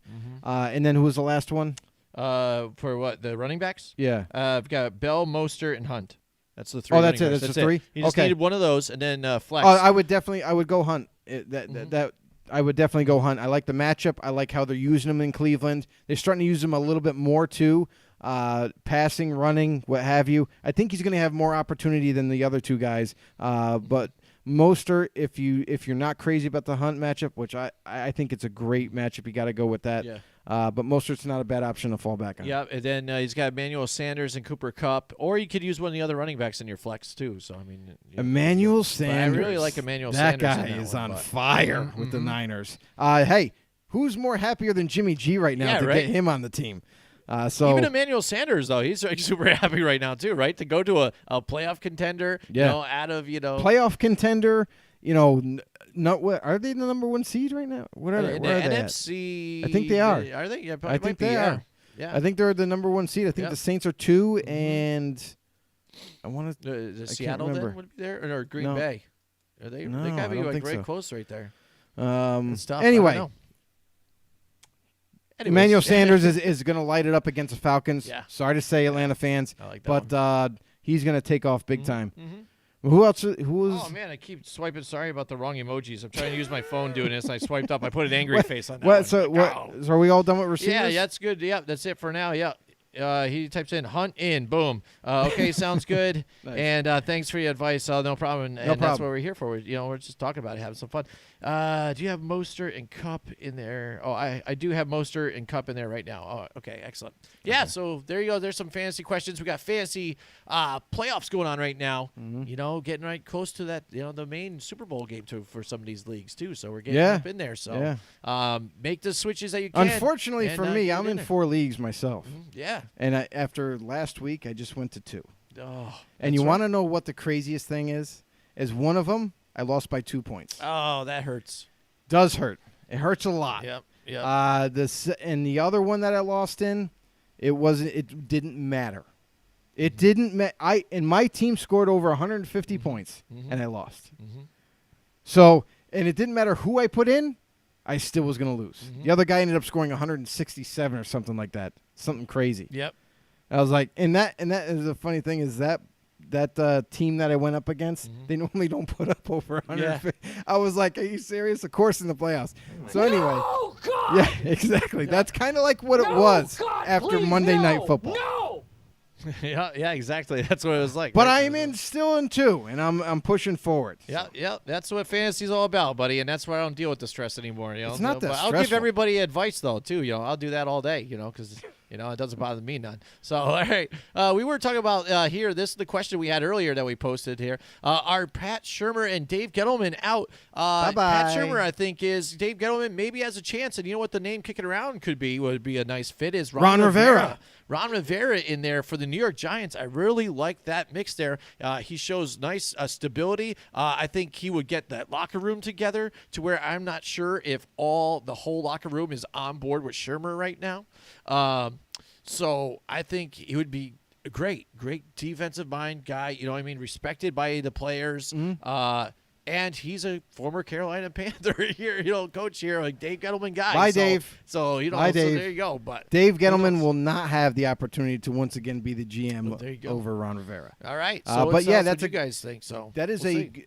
that is a move that we definitely see that could happen. Now, it's up to the Giants at this point. They got to make that decision who their next guy is, who their next candidate is. But what's it going to hurt to bring Ron Rivera in, at least interview him, along with guys like maybe Mike McCarthy? That's another name that's still out there, even though he kind of took a flight last week to go talk about the head coaching vacancy in Carolina. So he could potentially be the new head coach next season or this coming off season. So a lot of chips are falling, and it's just a matter of where they end up falling to. But Ron Rivera is going to be definitely a hot commodity, whether it's for a head coaching gig or a defensive coordinator gig, because he is a difference maker on the defense. And one of the big players here we're going to bring up to our next subject here that has been really on fire. We've been talking about this from the preseason on. Everybody wanted to talk about the controversy with quarterbacks, Eli Manning, Daniel Jones. When is he finally going to go in? Some others. We were talking about Marcus Mariota because I have not been a big fan of Marcus Mariota. Joe has been a little better of a supporter and understandable with what he's had to go through. Not a lot of weapons, injuries here and there. But again, that was going to be a battle. You bring in Ryan Tannehill for stability. He was a tried and true starter, not maybe, spectacular numbers throwing it off the charts here, but Ryan Tannehill has been stable for the Miami Dolphins for a while, just had injury issues. So he goes in there, battles for a position. They keep Mariota in because he would have to be their future to see what he has. He's struggling, and we've been calling for him to make the switch for so long, and they finally do. He brings some excitement to the Because of injury, Tennessee though. Titans. That's Yes. the craziest thing is because of injury, they just had to. You know? And then finally mixing in more carries for Derrick Henry, getting him more opportunities. He's playing well now, too. So you've got the mix of Ryan Tannehill and Derrick Henry together. So now this team, the Titans, who seemed like maybe they were towards the On the bottom outs. basement of this division, they're in the mix now. They've won 6 of their last 7 since Ryan Tannehill's been in here. And let's just take a look at numbers here for Ryan Tannehill. I've gathered here his career stats. Now, he's only 48 and 47 in his career. Completion percentage at 63.5. Yards, 22,427, 138 touchdowns, 80 interceptions, at a rating of 89.1. But what do I have over here in the corner? This season, he's 6-1, 73.4% completion percentage. Huge. Amazing. 1,993 yards right now, 15 touchdowns, 5 picks, a quarterback rating of 118.5. He's on fire for out sure. of 7 games. This guy is balling out.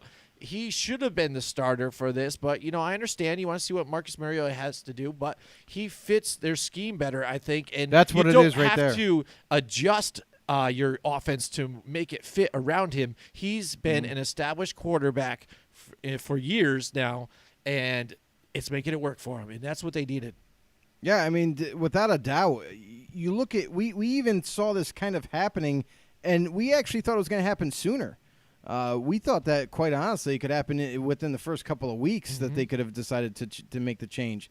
Ryan Tannehill's been in there. He's learning the playbook. He's a consummate professional. Listen. He's a good quarterback, and as much as the Miami Dolphins fans they couldn't wait to run him out.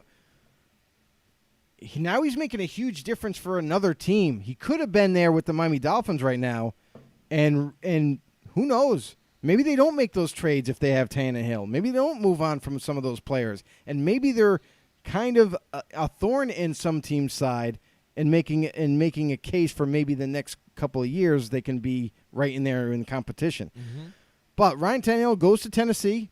He's delivering on the promise that he gave to the Tennessee Titans, saying, "Hey, if you sign me and you give me the opportunity, I will rise up. I will definitely play well for you guys and be the answer to your success on offense." And he's lighting it up with not just Corey Davis, but there's a rookie by the name of A.J. Brown, Absolutely. who recently, not so much past 3 weeks ago, he struggled all through the season to kind of even to get more involved in the offense. But now Ryan Tannehill, he's gained his trust. He does trust A.J. Brown. He's been throwing him, and quite honestly, he's become, in the last 2 to 3 weeks, he's become Ryan Tannehill's favorite target to throw to. Not so much Corey Davis. Even though Davis, I'm not taking nothing away from him, he's still a really good player. But now it's a more balanced offense now. We've seen Arthur Smith. Now, we criticized Arthur Smith early on because he still wasn't running the ball with Derrick Henry. It's like, what are you waiting for? Finally, now they're more balanced. It's harder to defend because one time Derrick Henry could get the ball, the next time they could be throwing it to him on a screen, the next time they could be throwing it over the middle on a slant with A.J. Brown or Corey Davis. There's a lot of weapons now for this Titans team, and this offensive line is feeding off of that and playing really well. And so the question you have to face here, because it has been kicked around now that Ryan Tannehill will be going into the office and talking about a pay raise here now and a restructuring a contract here for him, because right now they've got him on the cheap. He's only, it was a 1-year deal. It's like $1 million. Yeah, $1.75 million here for him. Maybe, and yeah, so almost nothing two. now. So what do you pay a guy, that's doing here? What's he worth? He's not, going to make, the bigger echelon He's not type of elite. money. He's but not elite. Not elite. So, But he's really good. Joe and I have talked about this, and maybe $25 million, a year somewhere around there. Can you get $20 million, even maybe 18, even just it's more than what he's doing now. I mean, yeah, I don't think you're going to go as low as 18 because with the market, the way the quarterback's market is right now, I mean, the elite guys are getting 35, 36. The good start, basically the franchise starters, they're getting around 25 and up to 30. And I know it's crazy. I can't even believe these numbers myself. I can't believe teams are paying this much. But then for Ryan Tannehill, he's come in on 1 year. He's made a statement, or I should say half a year. He's made a statement He looks to be the future of this Tennessee Titans team, and you got to keep a guy like this. He is now your starter, unquestioned. Marcus Mariota, they're going to be looking to move on from him, whether it be trade or just flat out cut him. I don't know what the cap constituents is, but we'll have to wait and see into the offseason what if they can afford to cut him. But they are nonetheless going to try to move on from Marcus Mariota, and Ryan Tannehill is the guy in Tennessee from this point on. I definitely could see them maybe target around the $23 million area, 23, 24, give or take $1 million, and that's where I see you could lock up Tannehill for long term, maybe 4-year deal, something like that, 4 to 5 years, and I think the Titans would be happy with that. I think Tannehill would obviously be ecstatic because he's been on a rookie deal with the Miami Dolphins for the longest time. Now he comes to another team. He's like, I'm okay, making decent money, right? But, man, what a huge raise this guy's about to get with the Tennessee Titans. And there's a lot to like about this Titan team. This is one of the fastest emerging teams halfway through a year than anybody else in the league. Yeah, they wouldn't get a cap hit here with the with cutting Marcus Mariota at this point. So is that's pre-June or post-June? Pre-June. So so as soon as the season's over with, if they can't find a trade partner by the draft, go ahead and cut them. There you go. Save that money. Yeah, definitely. You'd be saving a decent amount here. So I mean, it's all good there. So. So and then not to mention the Titans' defense is really good, and they're only going to get better. Right now, Adoree Jackson, one of their best corners, is not even there yet. He was there early in the season, went down with an injury. He hasn't been there since. Malcolm Butler's also banged up. So just imagine if this defense is fully healthy, along with Tannehill in this offense. I'm telling you right now, next year they're going to be dangerous in that division. Texans better watch them.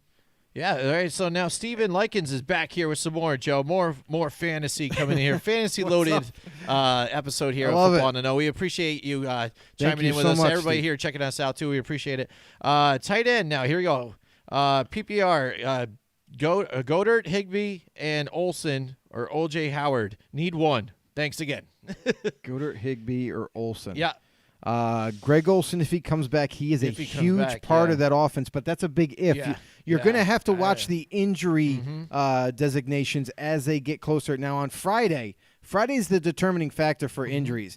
If he practiced in full, then you're like, oh, I got 100%, I'm confident in that, obviously. If he's limited, at least he practiced in limited fashion. He'll probably end up starting in that game. You'll be okay. If he's questionable or, doubtful, he's definitely a no-go, but questionable, that's really iffy. You're not sure if it's going to end up being a game-time decision. You don't know if he could tweak it in warm-ups. Especially, I just want to bring up here, Higbee, Olsen, and O.J. Howard, it seems that they are free agents in his right now. So, again, when you're thinking about this, if he's got to pick them up on the waiver wire, that's a whole other You got to hope you different can thing, get it, too. You got to hope you can get them. And then, again, if you get them, and then they're not going to be going in. Are that's all tougher. of them, available, or does he have? That's what it looks like to me. By the price. Let me take a look at this thing right here. Small, dinky phone. Wow, this is tiny. I know. My Restream isn't working anymore. That's because I didn't do the update, but whatever. All right, so it's a half PPR. Wait a second. Where am I? Oh, okay, yeah. tight ends. Half PPR, Goddard.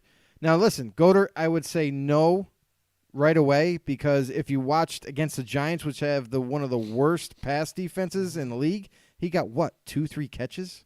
Didn't really get much in terms of yards either, and not even one sniff in the red zone. So I wouldn't go with Goddard. Higbee is a big time addition. If you can get Tyler Higbee right now, he's going on fire with the Rams. Jared Goff is spreading the ball around, throwing it to Cooks, throwing it to Robert Woods. But Higbee seems to be that guy the last couple of weeks that he's kind of been keying on because Gerald Everett isn't even around right now because he's injured and banged up too. But Higbee is definitely becoming a favorite target in the last couple of weeks for Jared Goff. Greg Olsen, I can't believe he's a free agent, buddy. He's a great starter for you. O.J. Howard, he scares me a little bit with Tampa because a lot of the times he doesn't make that big of an impact. So in fantasy, I look for consistency, guys that are always kind of involved somewhat every single week. I don't see that in O.J. Howard. He could have a big game, but then he could also have a flop, and to me, that doesn't give me a lot of confidence going into the week. But if I had to make a decision right here, right now, if Olsen is healthy, I would go Greg Olsen all day.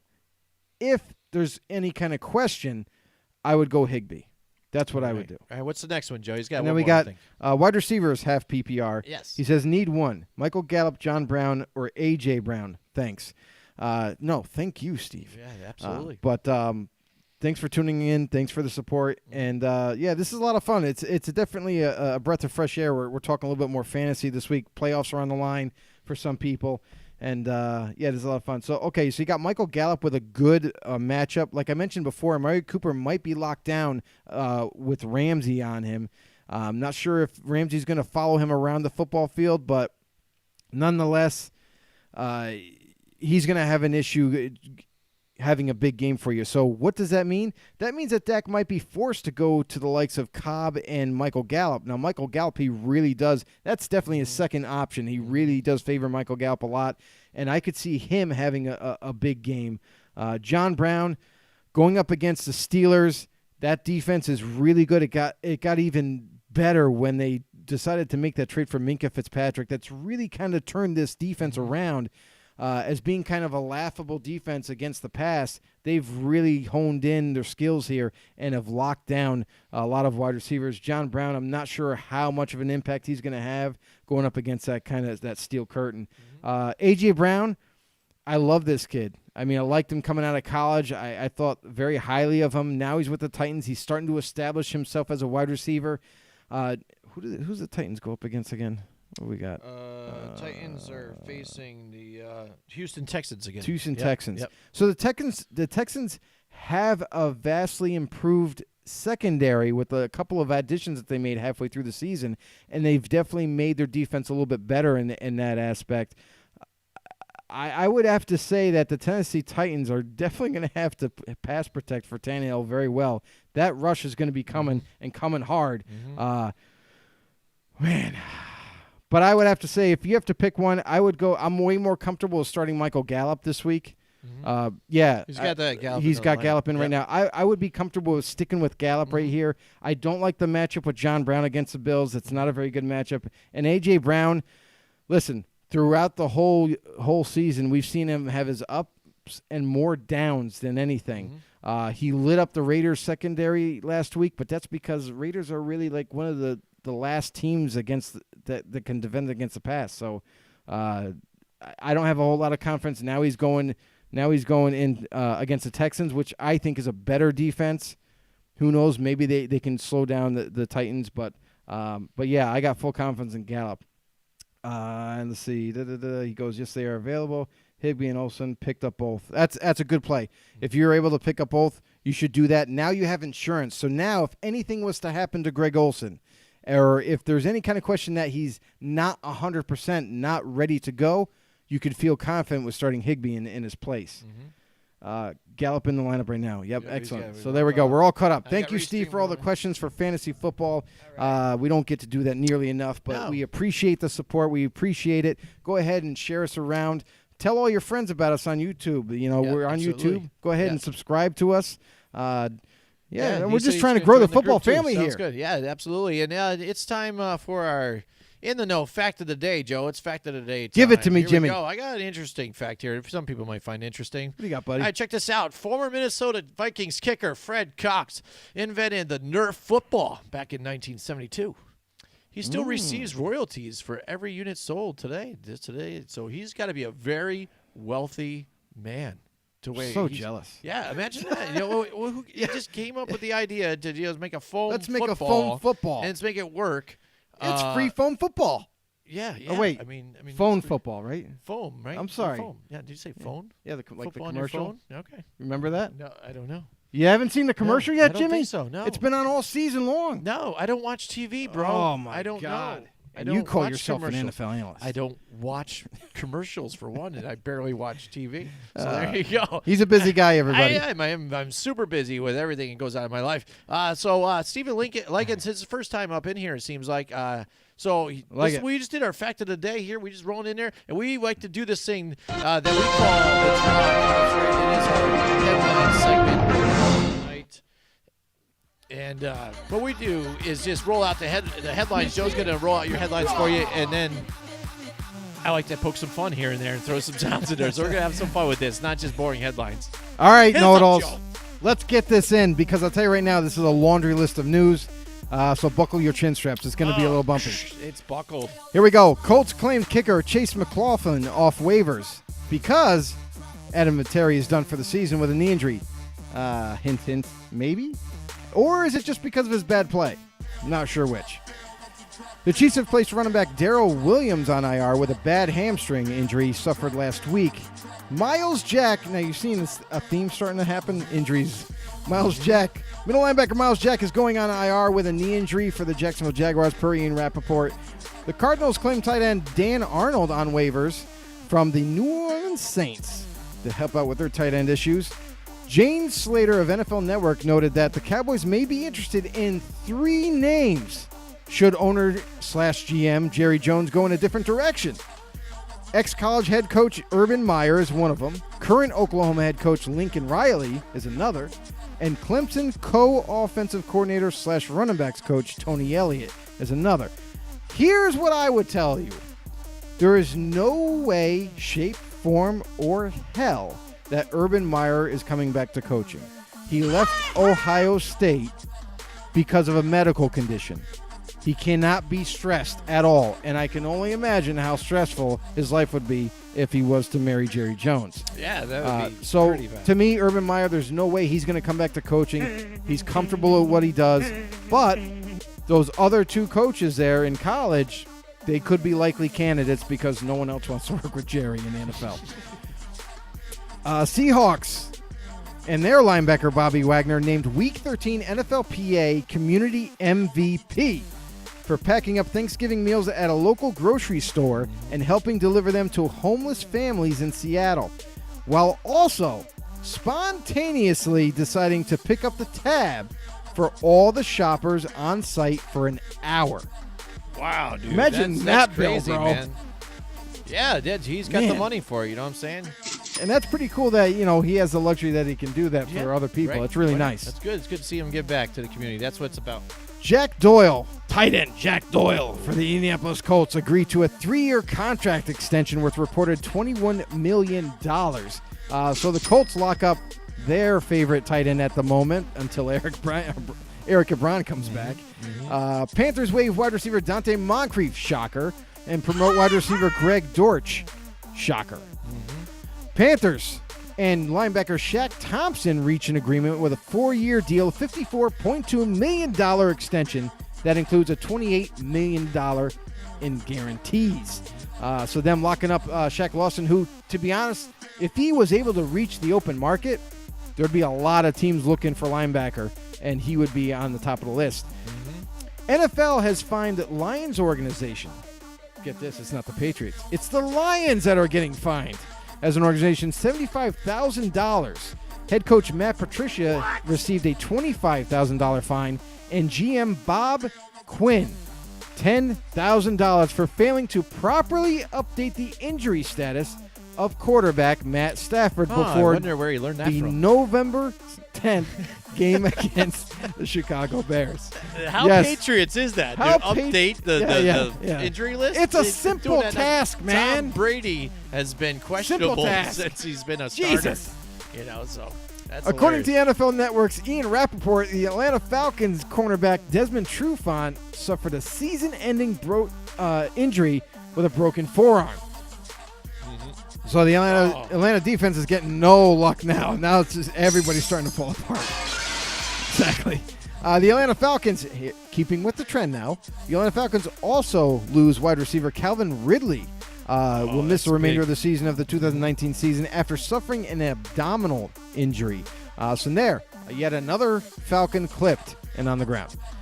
The Dallas Cowboys announced the kicker that kicker, Brett Maher, I should say Mayer, like John Mayer, Brett Mayer, his brother, was released, and veteran kicker Kai Forbath was signed to replace him. Cowboys, I mean, what happened to Mayer? It seemed like he was on fire early on in the season, and then all of a sudden he just forgot how to kick the last couple. Chicago Bears linebacker Roquan Smith suffered a torn pectoral muscle and will miss the remainder of the season, Coach Matt Nagy confirmed on Monday. Another big loss for the Bears, but hey, that didn't stop them from beating the Dallas Cowboys. Sorry, I just had to put that in. The Seattle Seahawks running back Rashad Penny will miss the remainder of the 2019 season after suffering a torn ACL, according to Nick Shook of NFL.com. That's just great news for Chris Carson fantasy owners. Kyle Shanahan says center Weston Richburg is out for the year. We saw that in that Saints game. He went down. He is done for the season with a torn patellar tendon. That is a big loss, but however, on the positive note, the young center that came in did a really good job finishing off that in that game. The NFL is reportedly planning a top-to-down review of the league's officiating during the offseason. Shouldn't this be done all the time? Shouldn't this not get to the point where the refs are sucking so badly that they're basically hindering every single game of every single week? Yeah, I guess. What you just said is one of the most insanely idiotic things I have ever heard. At no point in your rambling, incoherent response It is. were you even close to anything that could be considered a rational thought. Everyone in this room is now dumber for having listened to it. I mean, come I on, award you NFL. no points. No points for And you. may God have mercy on your soul. That's right. NFL, get with it, man. Get with it. Here, they had a great idea, and I thought they were going to stick with it, having full-time refs. Decided to take it away this year, and now Look what it got you. here's the thing: is if they had all full-time refs, Yeah. if you stay the course and you keep teaching every full-time ref as you go, and you teach them exactly how you want them to make calls uniformly. Later on down the road, it's going to pay huge dividends. It's going to make the game way better because the officiating will be way better. But what do we know? Right, NFL? Seem to know everything. Yeah. Bears' linebacker Khalil Mack pays off hometown Walmart's $80,000 holiday layaway bill. Wow. So he he went into the Walmart and just said, "Give me all the active layaways, and I'm going to pay them all." Wow. Imagine that. Then they notify Big everybody, heart. hey, your stuff's ready. Come Hey, pick your it up. stuff's ready. You know, Pick it up. I'll take care of it. Yeah, but I don't have the money. No, it's Then okay. it's huge lines at Walmart. It now got paid. all It the got paid by workers Khalil. Hate them now. Like, thanks. Bears just got a bunch of new Bears fans right There you there. go. Yeah, The Bengals signed wide receiver Damian Willis to the active roster from the practice squad and placed wide receiver Auden Tate on the IR. A big loss because Auden Tate started to make a name for himself this year. With the absence of A.J. Green, Auden Tate was taking over the torch right there and doing a very good job for them. Now, Andy Dalton, who you throwing to? It's got to be Tyler Boyd. Everybody knows it. Yep. Anyway, the Jaguars announced they placed linebacker Jake Ryan and offensive line Brandon Thomas on IR. Tampa Bay Buccaneers wide receiver Mike Evans is going to miss the remainder of the season after suffering a hamstring injury. The New York Jets will head into the 2020 NFL offseason open for business to trade possibly both running back Le'Veon Bell and safety Jamal Adams, per Ralph Vecchiano of SNY. Say what? Exactly. We heard rumors about before the trade deadline this year that, they could trade Jamal Adams. He's on the block. Le'Veon Bell as well. Guess what? Jets, you're not so smart because now you have another rumor emerging for the offseason. Yeah, listen. We fucked up. 100%. Can't agree more. Detroit Lions wide receiver Marvin Jones will miss the rest of the season after going on IR with an ankle injury, according to Adam Schefter of ESPN. Jesus, there's a lot of injuries this week. a lot of injuries. The NFL has informed teams that they project the salary cap will be in the range of $196.8 million to $201.2 million for next season. The salary cap for the 2019 season is $188.2 million, which makes it likely that the cap will go up at least $10 million for the 7th consecutive season. So they just keep piling money up. Just keep piling it up. Just keep going. Just raise it. Why not? Everybody, they want me making the big contracts. There we go. And they're going to be playing 2 more games. Redskins running back Darius Geis has been sadly placed on season-ending IR with a knee injury. Guy Yet can't stay healthy. again. Can't stay healthy. Man, I'll tell you right now, we saw flashes when he was healthy of him being a huge difference maker for this offense. And unless he can stay healthy in the future, his career is going to be really short. The 49ers have placed wide receiver Marquise Goodwin on IR per source. Saints defensive end Marcus Davenport will also go on season-ending IR with foot surgery right around the corner, per Tom Pelissero. The Colts are re-signing wide receiver Dontrell Inman per source because, listen, they need the receivers, and what this tells me is that T.Y. is most likely done for the year because why else would you bring him in? Saints D tackle Sheldon Rankins has an ankle injury and is done for the year. So that is 2 starting defensive linemen on the Saints D that are now done for the season. That's got to hurt. Big time.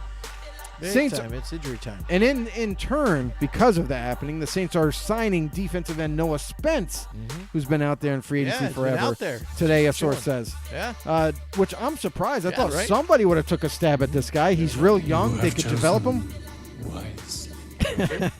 And 49ers have signed cornerback Dante Johnson. And wait for it. Yes, it's happened again. Wide receiver Jordan Matthews to 1-year deals. Boom. And there it is, everybody, the drop. Legend. Wait for it. Dairy. Right, you can't make this stuff up, Can't guys. make it up. Can't make it up. There you go. That is the drop. Jordan Matthews got signed to, now this is his 4th signing this year. He's already, that's the funny thing is he was on a team. He left the Niners, got cut. Went to the Eagles, said, I'm going to make a comeback with the Eagles. That's where I started my career. Then they cut him.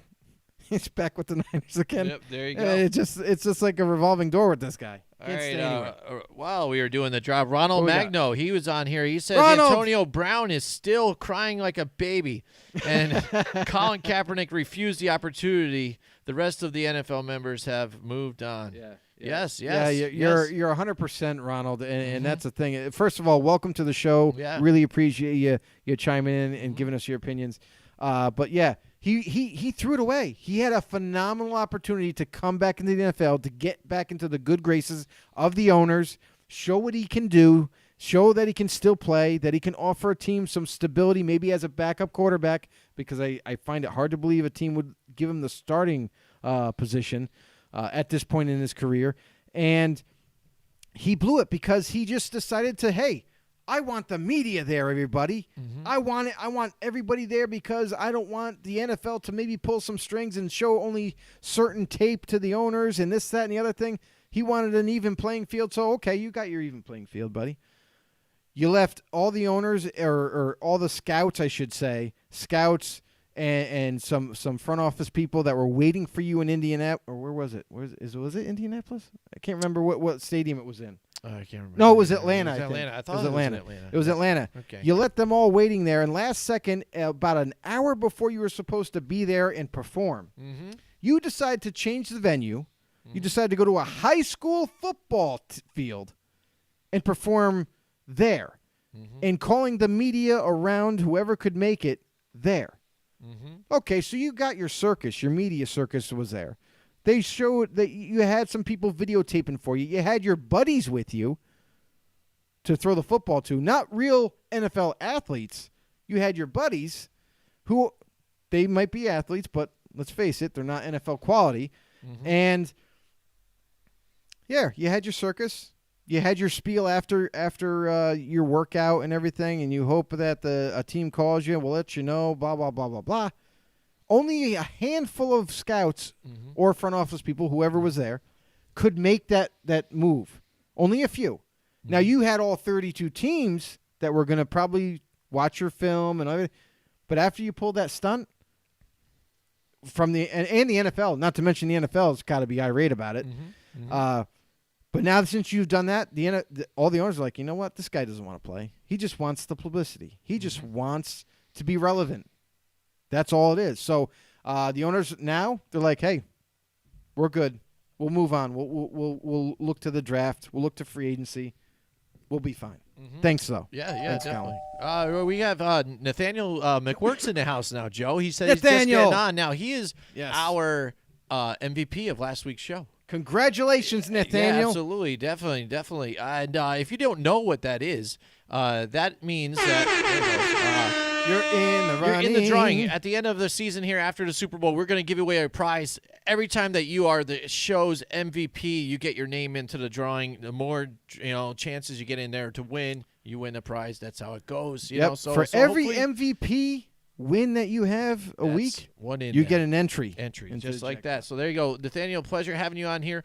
How about them Broncos, right? How about for you there and see what's going to go on there. Seeing that you just got on here, we were going to move on to our picks in a little bit, but I was throwing it out there. What's your take on your Denver Broncos right now? How are you feeling about Drew Lock and all that?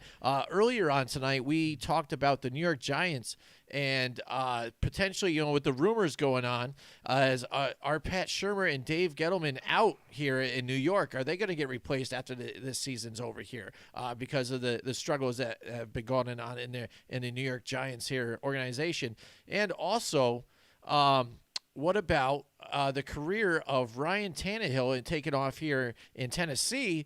Do you think what do you think the number's going to look like here for Ryan Tannehill? Do you think he's going to make like $20 million here? He's going to structure the contract, sign a new one here, maybe a few more years here for Ryan Tannehill in Tennessee, and they're going to move on from Marcus Mariota, which is going to save him some money here too as well.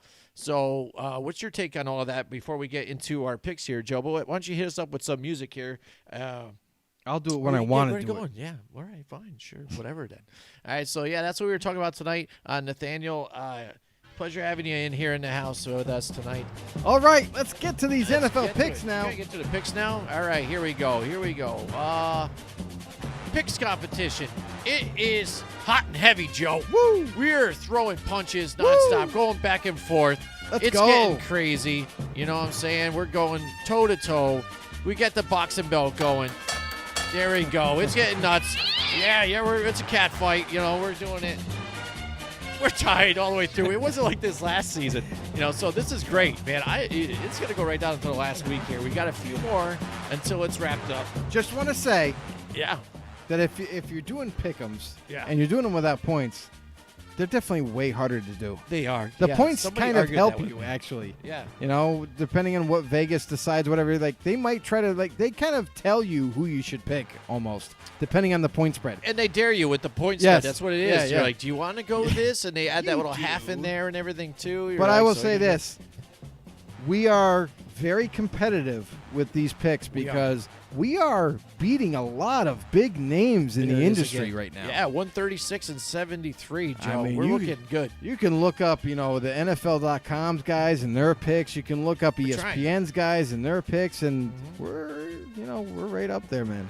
Oh, That's all I gotta say. Definitely. All right, so let's get to the picks here, Joe.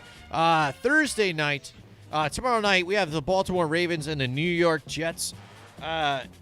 Even if This is going to be a great game. Even if they don't start, if For Lamar Baltimore. Jackson isn't a full go and they've got RG3 in there, I'm still confident. Lamar Jackson's playing. He's Yeah. starting. All right, good then. Well, I'm still confident in Baltimore. I got Baltimore at home. I would still be confident with RG3. That's what I was getting to. Yeah, I mean, basically. this offense, the way they're running this offense, it fits not only just Lamar, but also RG3 fits it to a T as well. Ravens defense is really coming on week to week throughout the season. They're a young team, and they're just it's scary because they're getting better and better as we come to a close to the season. Going up against the Jets, I'm sorry, no Jamal Adams again. They're not going to have Jamal Adams this week. Le'Veon Bell may decide that he doesn't feel so good and He's gonna wants to do go Rock to and Roll. Miami Yeah, and maybe go do that, too. gambling or something like that. You never know. So the team is not in. They're not in it. they know they're out of they've been out of the playoff running, and they know that they're beat up and everything like that. So the Ravens, they're on a hot streak. They are catching the NFL teams by surprise right now, and they've definitely made a name for themselves in one quick off season.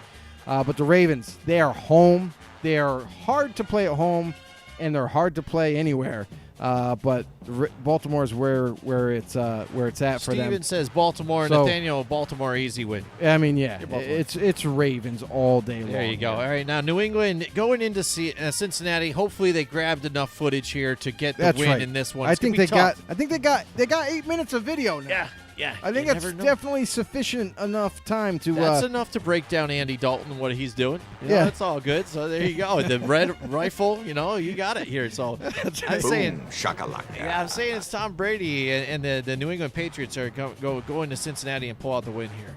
Yeah, and you know what? The Bengals will probably win. Yeah, who knows? That's the I would craziest be thing. happy. Whatever. Like I said, the way I pull these here, I'm But going here, with New England here. It's the safer You got bet. one of the best defenses. When was the last time they lost 2 straight? New England Patriots. I mean, so they've got to bounce back. This is a perfect team to bounce back on, especially after cheating. So. There you go. But even though they're going to Cincinnati, I will go with the Patriots as well, but not because of the offense. The Patriots defense is going to give a headache to Joe Mixon, to Andy Dalton. Watch out. There could be a lot of turnovers in this one. Now, this is a tougher one here. Tampa Bay has been on fire lately. I hate They're Tampa. coming through here, pulling some wins here. They got 2 straight. Detroit just fumbling and stumbling and bumbling. God. They're down, to their third-string quarterback. Blau looks good at times, but then again, not so much. So they are at home, so I think they're going to play tough. But I think I'm going to lean towards Tampa Bay in this one again to keep the fire going. I mean, I'm going to lean towards Tampa. But who knows? But Jameis only Winston might throw 5 interceptions and 2 touchdowns this week. That's right. And that's the thing, too, is it's inconsistent play with the Tampa Bay Buccaneers. We don't know what we're going to get from the offense week to week. And now no Mike Evans. That's a big weapon gone. But they got Chris Godwin. The reemergence of Perryman. Brandon Perryman's been lighting it up. So he could be a difference maker as well. So, I mean, but listen, let's face it. If Matt Stafford was starting, I would pick Detroit all day long. Let's just make that clear. But because he's not there, Buccaneers, they've been playing pretty well. Defensively, offensively, they've put 2 and 2 together 2 weeks in a row. I'm going to go with Tampa on this one. All right, here you go. He's going to agree with me here. Now, Chicago going into Green Bay. Woo! Yep, Green Bay has been up and down here. Their defense, under Mike Pettin now, is kind of settling back. It's and mediocre. Not so good. Yep. Now the offense too, though, sometimes with Matt LaFleur, where you're starting to see the little shakeup with him and Aaron Rodgers not getting it done completely. Chicago, they're on a tear now. They're starting to get things going here. So I think this is going to be a tough game, closer than some might think here. I do like Green Bay at home, though, so I'm going to lean towards Aaron freaking Rodgers again and the Green Bay Packers at home. Yeah, the Green Bay Packers are. Well, I think it's going to be a close game. They're very hard to play. You're right, at home. I mean, they're the most comfortable they are is at home, whether it be ice cold. It's true. or whether it be warm. It doesn't matter. Aaron Rodgers in this offense. Look at Aaron Jones, what he's been able to do this season. Now, we've been wondering forever, even when Mike McCarthy was the coach, what the hell is going on with not running the ball? You have 2 really good backs and you're not utilizing. Matt LaFleur steps in. We weren't really sure what this offense was going to look like. Man, does it look good. It's a balanced offense. He utilizes Aaron Jones and Jamal Williams in the backfield, along with, hey, you got Aaron freaking Rodgers to throw the ball. And these weapons, and Devontae Adams, and Geronimo Allison. I mean, the list goes on. They are doing a phenomenal job, especially with Jimmy Graham as well. Now, defensively, they've kind of come down a little bit from when early on, when they first started, they were like top 5. And now they came down to earth a little bit. They're mediocre. They're still a good defense, which I think is going to give fits to Chicago. Listen, Bears are beat up on defense. There's no Hakeem Hicks there at D-tackle. There's no Roquan Smith there. And who knows, maybe Prince Amukamara will miss yet another week at corner. So I think a battered defense for the Bears. I think Packers are going to get the better. Stephen Lycan says, my Lions a winner? Not. Tampa Bay with the win. Boom. And he also says Pack win on the next one, too. Gotcha. All right, gotcha. there you go. Houston Texans now, after laying an 8, going to Tennessee, who's red hot. Tennessee at home Woo! here. That's a Houston, good what one. are we going to get with this matchup, Joe? How do I know? I don't Well, know. did you watch last week? Yes, it was. Texans laid an egg. I don't You- know how to gauge Listen, this team. you don't think the Texans got to be pissed right now. Yeah. They have to be pissed. They got embarrassed Mm-hmm. last week. So they're going to make a statement in this game. They do have to travel to Tennessee, however. It's not going to be home. So this is going to make it a little bit more of an even keel type game. Could the Titans beat Houston right now? I think they could. I'm going to go with the home team. I'm going to go with the Titans because I love what Ryan Tannehill is able to do with this offense. Derrick Henry, look for him to listen. They're going to try to beat up this defense, whether it be through the air and on the ground. And the Titans defensively, I think they could do just enough to slow down somewhat this Houston offense. I'm going to agree with you here, too. I think Houston's going to have a little trouble containing Derrick Henry. He's going to get some of the explosive plays, set up the pass. Yeah. Ryan Tannehill's going to seal the deal along there, too, with that home. Nathaniel says the Lions and the Packers with the win here. So he's going all in with the Lions right. here on this one, which Okay. it could be. Yeah. These Tampa Bay Buccaneers, they're like a light switch, baby. It's Yeah, on David, and off. I'll tell you right now, David Blau, like you give him time, he Yeah. can kill you. Oh, yeah. So- Yeah, you can get it done. All right, now Denver going to Kansas City now. Kansas City was able to beat the Chiefs. You know, we took a look at it. You made the switch. You had an epiphany on Sunday morning, man. You texted me back your switches, and it Yeah. was amazing. You wanna Did know got it why? right in there? Why?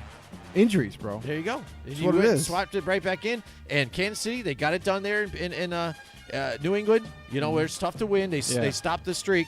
Now they're going to go in for Denver. Denver's got a streak going themselves here. Two young quarterbacks now at the helm here, battling each other in a tough divisional matchup here. So I think this is going to be a little closer than some people would imagine, too, as well. Because, again, even though how people want to talk up that Kansas City defense and how well they're playing right now, it's not that great. And you haven't seen a Patrick Mahomes be like he was last season, but everybody knew, most people, we were going to say he's going to take his tick back this season. He wasn't going to be another 50-touchdown guy. Right. Whether he get injured or not, it's tough to do. You do It's know only that been happened like twice. Everybody So- does know that the team's defensive coordinators and staff, they watch game film from the previous year and look to see what they could do to combat that. So, I mean, you're seeing that right now. No matter what, having all that, though, still, Kansas City's tough to beat at home. I'm going to ride with Tennessee here, or Kansas City. Whoa, Tennessee Chiefs. I saw Tennessee right What above just it. happened? Tennessee- Did the they Chiefs mixed. move? Yes. Holy smoke. I'm looking right up on a line above You it, heard so it here first. There you go. The Kansas City Chiefs. But yeah, That's what I'm Kansas City Chiefs against the Denver Broncos. Now the about. Broncos. Former Dallas Texans. There you That's go. true. That is Boom. true. There you go. Drop that knowledge there, Jimmy. But the Denver Broncos, they've been on fire as of late. However, they did not come unscathed. Noah Fant went down with an injury last week, and that is a big loss. If he cannot go in this game, Drew Lock's one of his favorite targets, much like Cortland Sutton, and the Chiefs, man. Tyreek Hill is super hard to defend.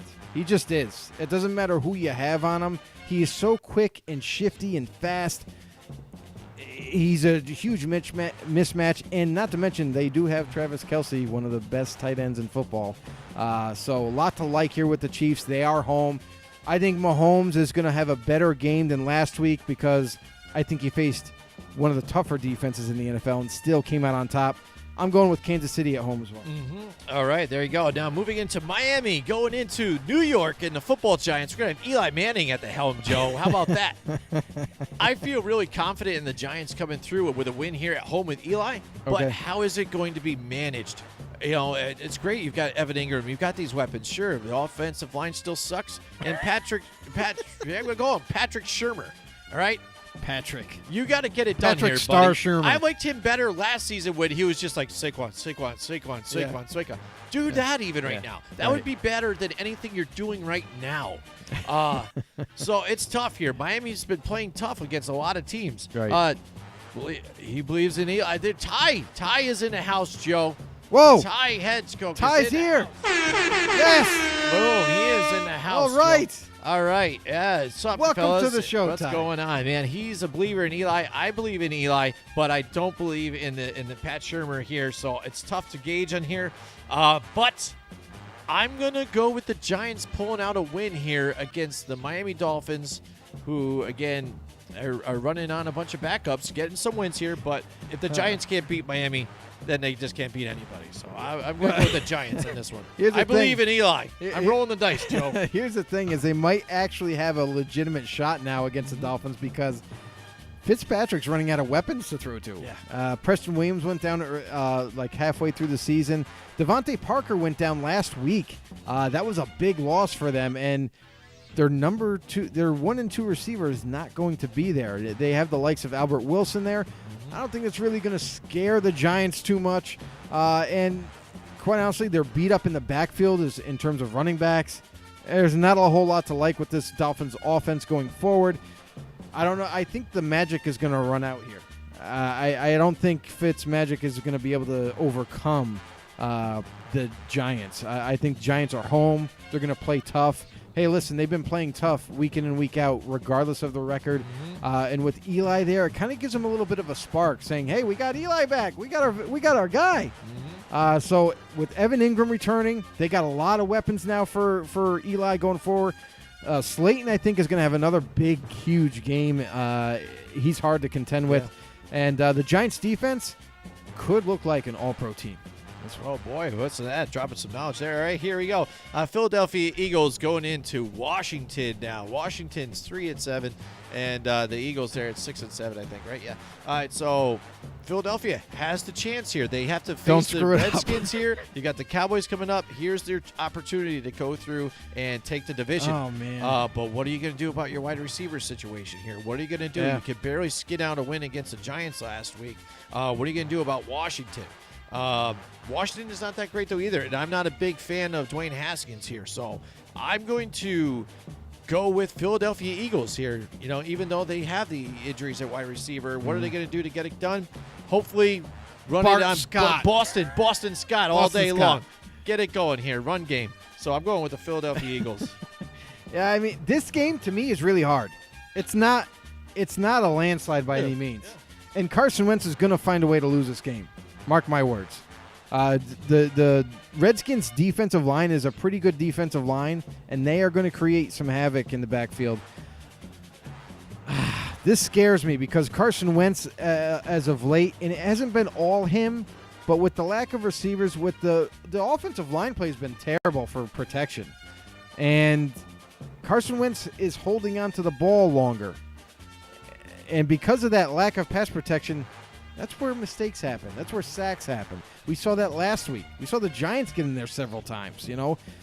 So this is a tough game. Dwayne Haskins, I do like him a lot. I think he's got a real bright future. He is getting better week to week. But again, he's another guy. He doesn't have a lot of weapons either. You know, he's got Scary Terry McLaurin. Yeah. And I think that's really it. I mean, Paul Richardson was out last week, so that took away from. But still, from they've them. had him for a while, and we've been looking for him. But to I would say that, you know, if the Eagles can stop the run game, if they can stop AP, I think that then the Eagles will come away with this win. It's hard to pick the Redskins right now. They're still in rebuild mode, and as much as I I would be surprised if this is an upset. But I am going to go with the safer pick in the Eagles. All right, here we go. Now, Seattle Seahawks going into Carolina and the Panthers. I see Seattle to be able to bounce back here against this Carolina team who's just not looking up to par like they were, you know, a few weeks ago, running on the Kyle Allen train. Christian McCaffrey, you know, potential MVP of the league, you know, running really well, doing everything on special teams, everything all around. Right. Not enough. They can't do it anymore. Seattle's going to take this one. You think this is a slam dunk? I thought it was a slam dunk until I looked at the time of the game. The Seattle Seahawks have come all the way from the West Coast all the way to the East Coast. It's not a fun trip to make, and when you're playing at a 1 o'clock game, it feels like early in the morning to these West Coast guys. They might not be or feel the same when they get to Carolina and when they have to play. And one thing, Christian McCaffrey is this offense, and I think they're going to do enough to get a win for Perry Fuel, now the new interim coach here. I think they're gonna. I think this is gonna be an upset right here. I think I'm gonna go with Carolina. All right, here, Jacksonville and Oakland. Now, this is debacle here. There's a mess here. But I'm going to just side with Oakland because they're the home team, and they're the more complete team, I would say, out of the two. I mean, Leonard Fournette, yes, they're gonna. That's Jacksonville's going to be their game plan here. But you also have Josh Jacobs on the other side with Oakland. They've failed miserably in the last couple weeks. This is a nice game to have with Minshew back at the helm. Jacksonville, like you said, the injuries piling up here too. Miles Jack. I'm seeing Oakland can edge this one out here and keep their name going here in the talks. So. Yeah, and that's the thing too is good news has just happened that it sounds like Josh Jacobs is returning to the lineup this week. A big that's a huge thing for the Raiders offense because now they can feel completely confident in running the football. Not like they weren't last week. I'll tell you right now, DeAndre Washington played really well in his absence. But the Raiders, now they have their whole offense back together. The offensive line, hopefully Trent Brown is going to be healthy enough to go. But despite the Jaguars' injuries on defense, it scares me to pick the Raiders. I'm not going to lie. Their defense has been giving up on the ground. They've been giving up through the air. Anything that the offenses want to do. So that's what scares me the most. It's going to be up to each other's offenses. You know, who can rack up the most points in this one. I don't think either defense is going to do a phenomenal job stopping each other. But, man, this is tough.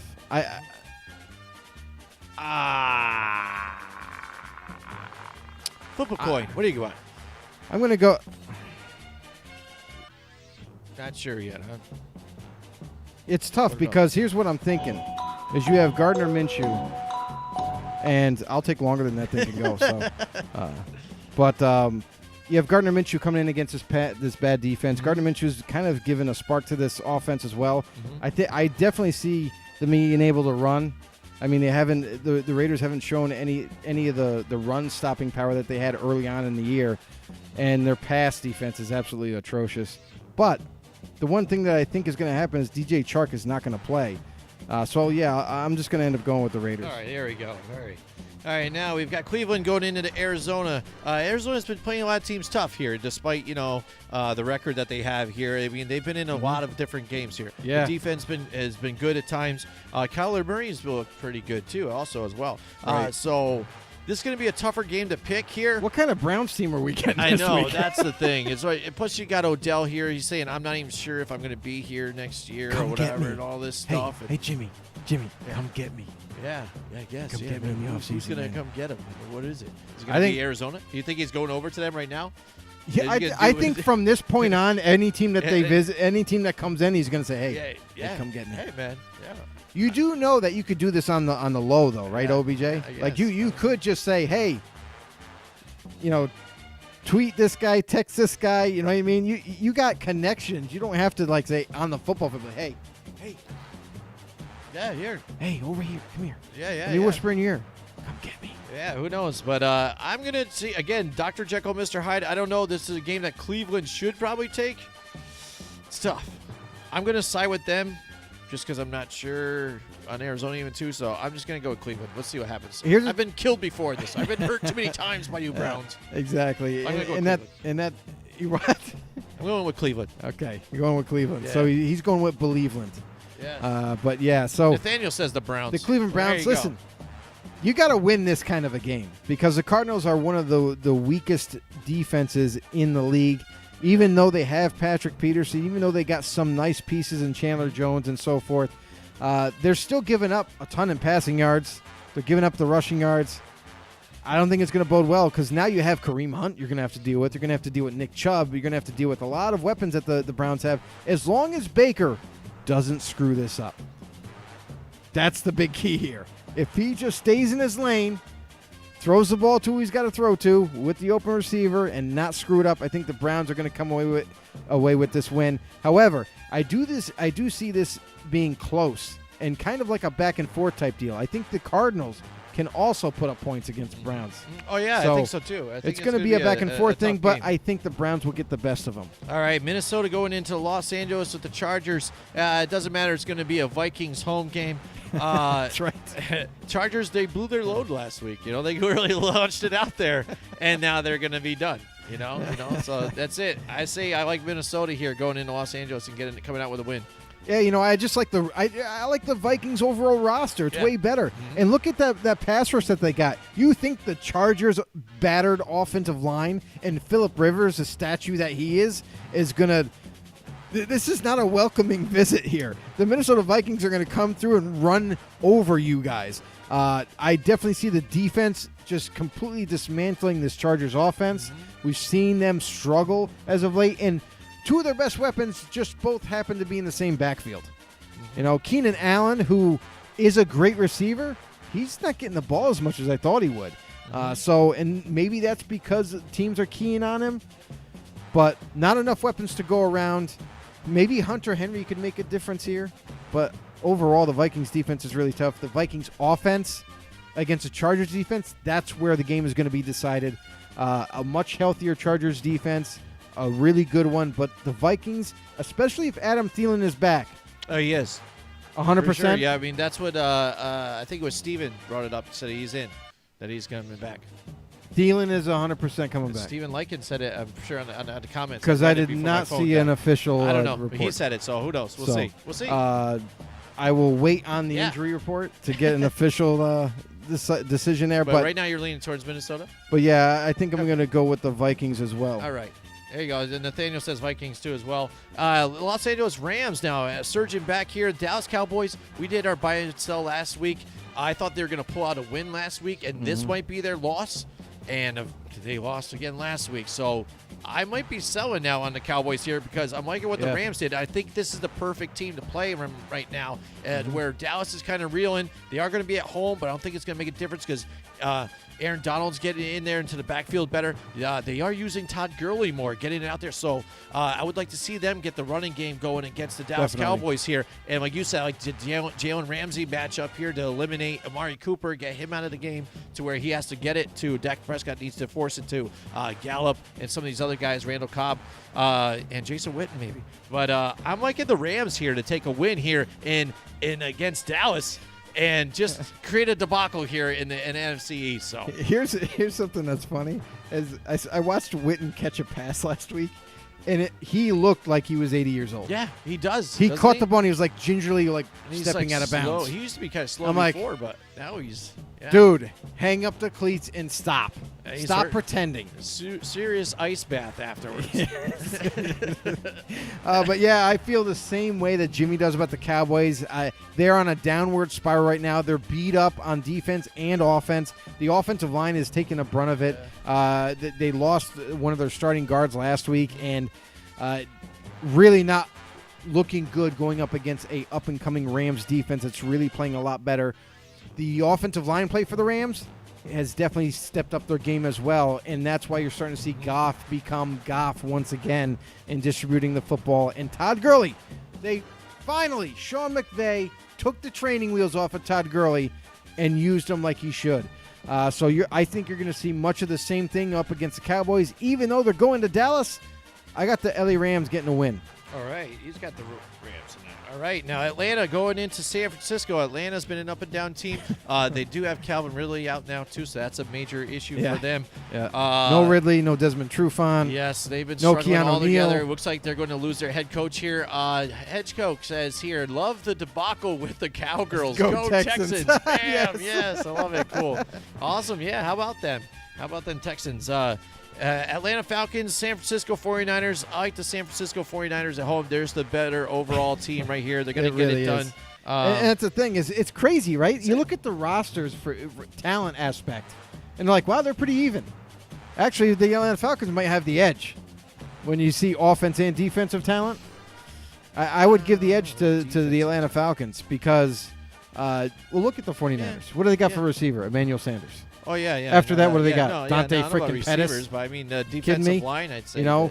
But all in all, like I would like them better, but they're just not playing up to their caliber. So the Atlanta Falcons, listen, we all know Dan Quinn's probably getting fired at the end of the year.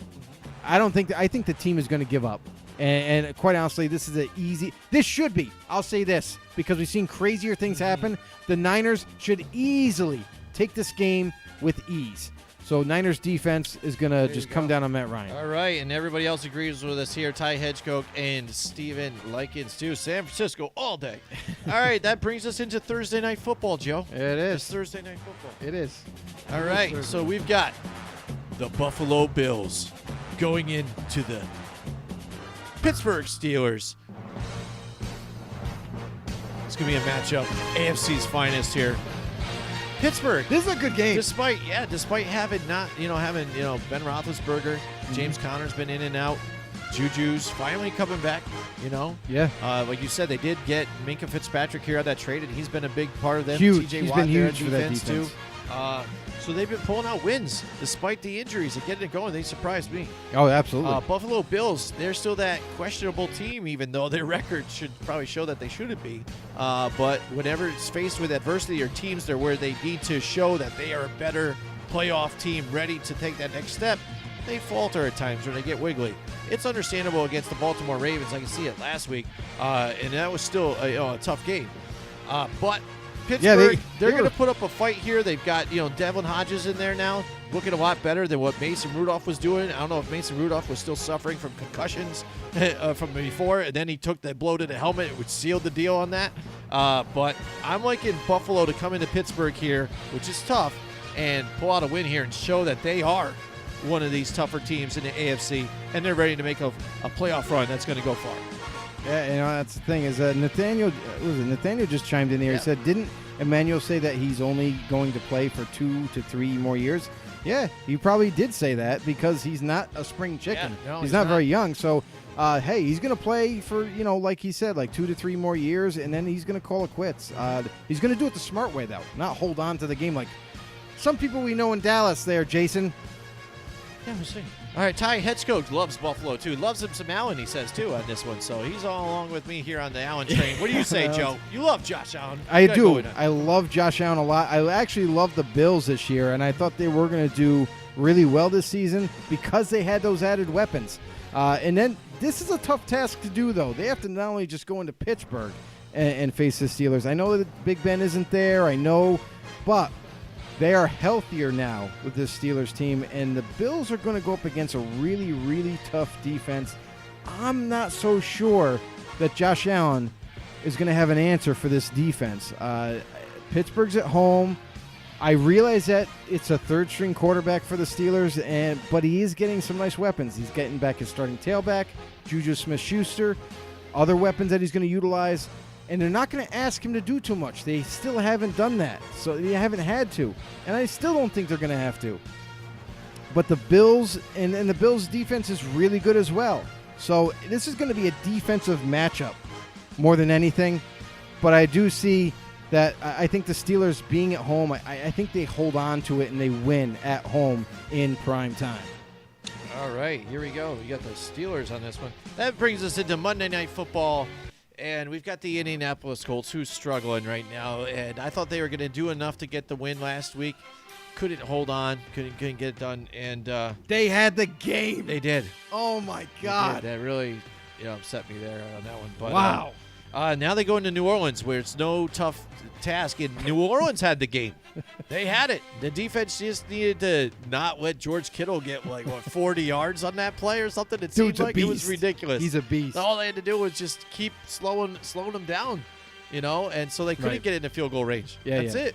But so be it. That's how it goes, for the New Orleans Saints. I still think they're a good team. Yeah. Again, I saw that they were kind of struggling a little bit on offense, but this week they kind of changed it around and flipped the script.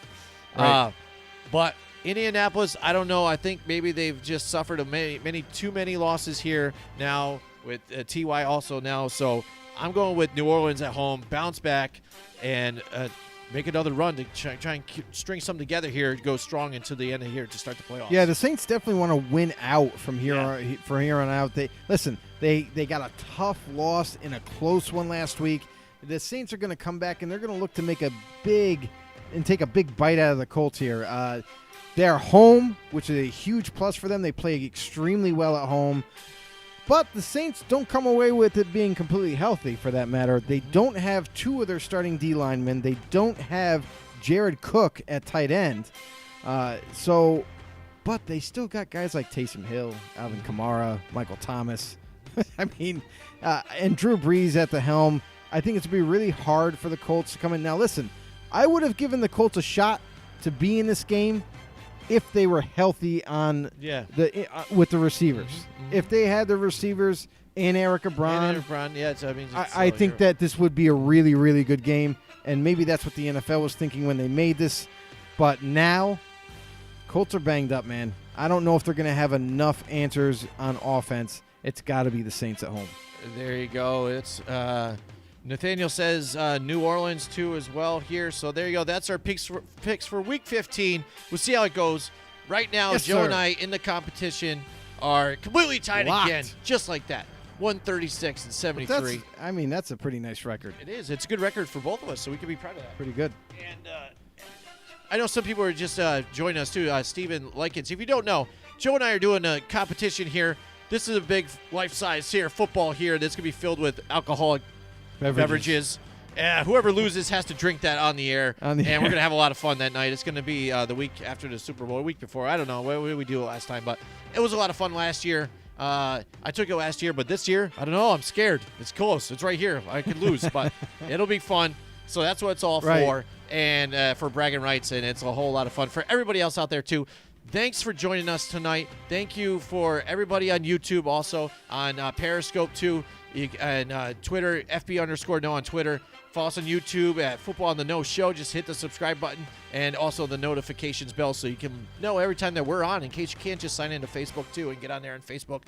If you are part of Facebook, too, just like Nathaniel and a bunch of you guys, Steven, you see it, you're on here. Spread the word, man. Join our group, too, Football on the No Show group. We'll also send you an invite to it, too, in case if you don't. So, I mean, I know you asked for that earlier tonight, so we'll hook you up there, too. Anything else, Joe? Yeah, thanks, everybody, for all the support. You know it alls have been phenomenal. You guys are amazing. We love you so much. Make sure and try to spread the word as much as you can about our show.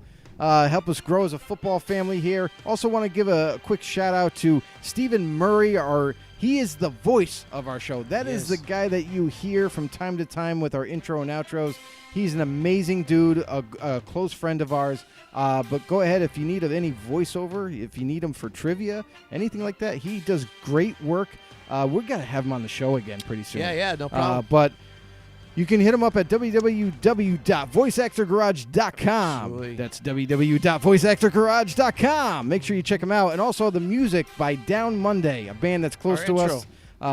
They're amazing dudes. They just hit on Spotify 1,500 listens. Nice, bro. Yeah, they're going Sweet. off right now. You know, they've got like 496 minutes listened to or whatever stuff. Just want to say, lighting it up on Spotify. Just want to say real quick, a special thanks goes out to Ty, a.k.a. Agent Al. Yes, that's right. There we go. From the NFL Talk All 32 group. Much like our group, they cover all the NFL. They do a phenomenal job. They even have some cool polls that they do. They have questions. You know, they really kind of get the conversation rumbling. They're our family outside of our Definitely. They are definitely a descendant family of ours, and we really appreciate them. As much as they show us love, we're going to show you love back. Thank you. Make sure you go ahead and follow these guys. Go ahead and become a member of NFL Talk All 32. All right. And thank you, Ty. Much love, brother. All right, definitely. All right, that's it for us. We will see you guys next week. Have a good night. Join us week from 8 to 10 Wednesday for more Ball on the No with Jim and Joe.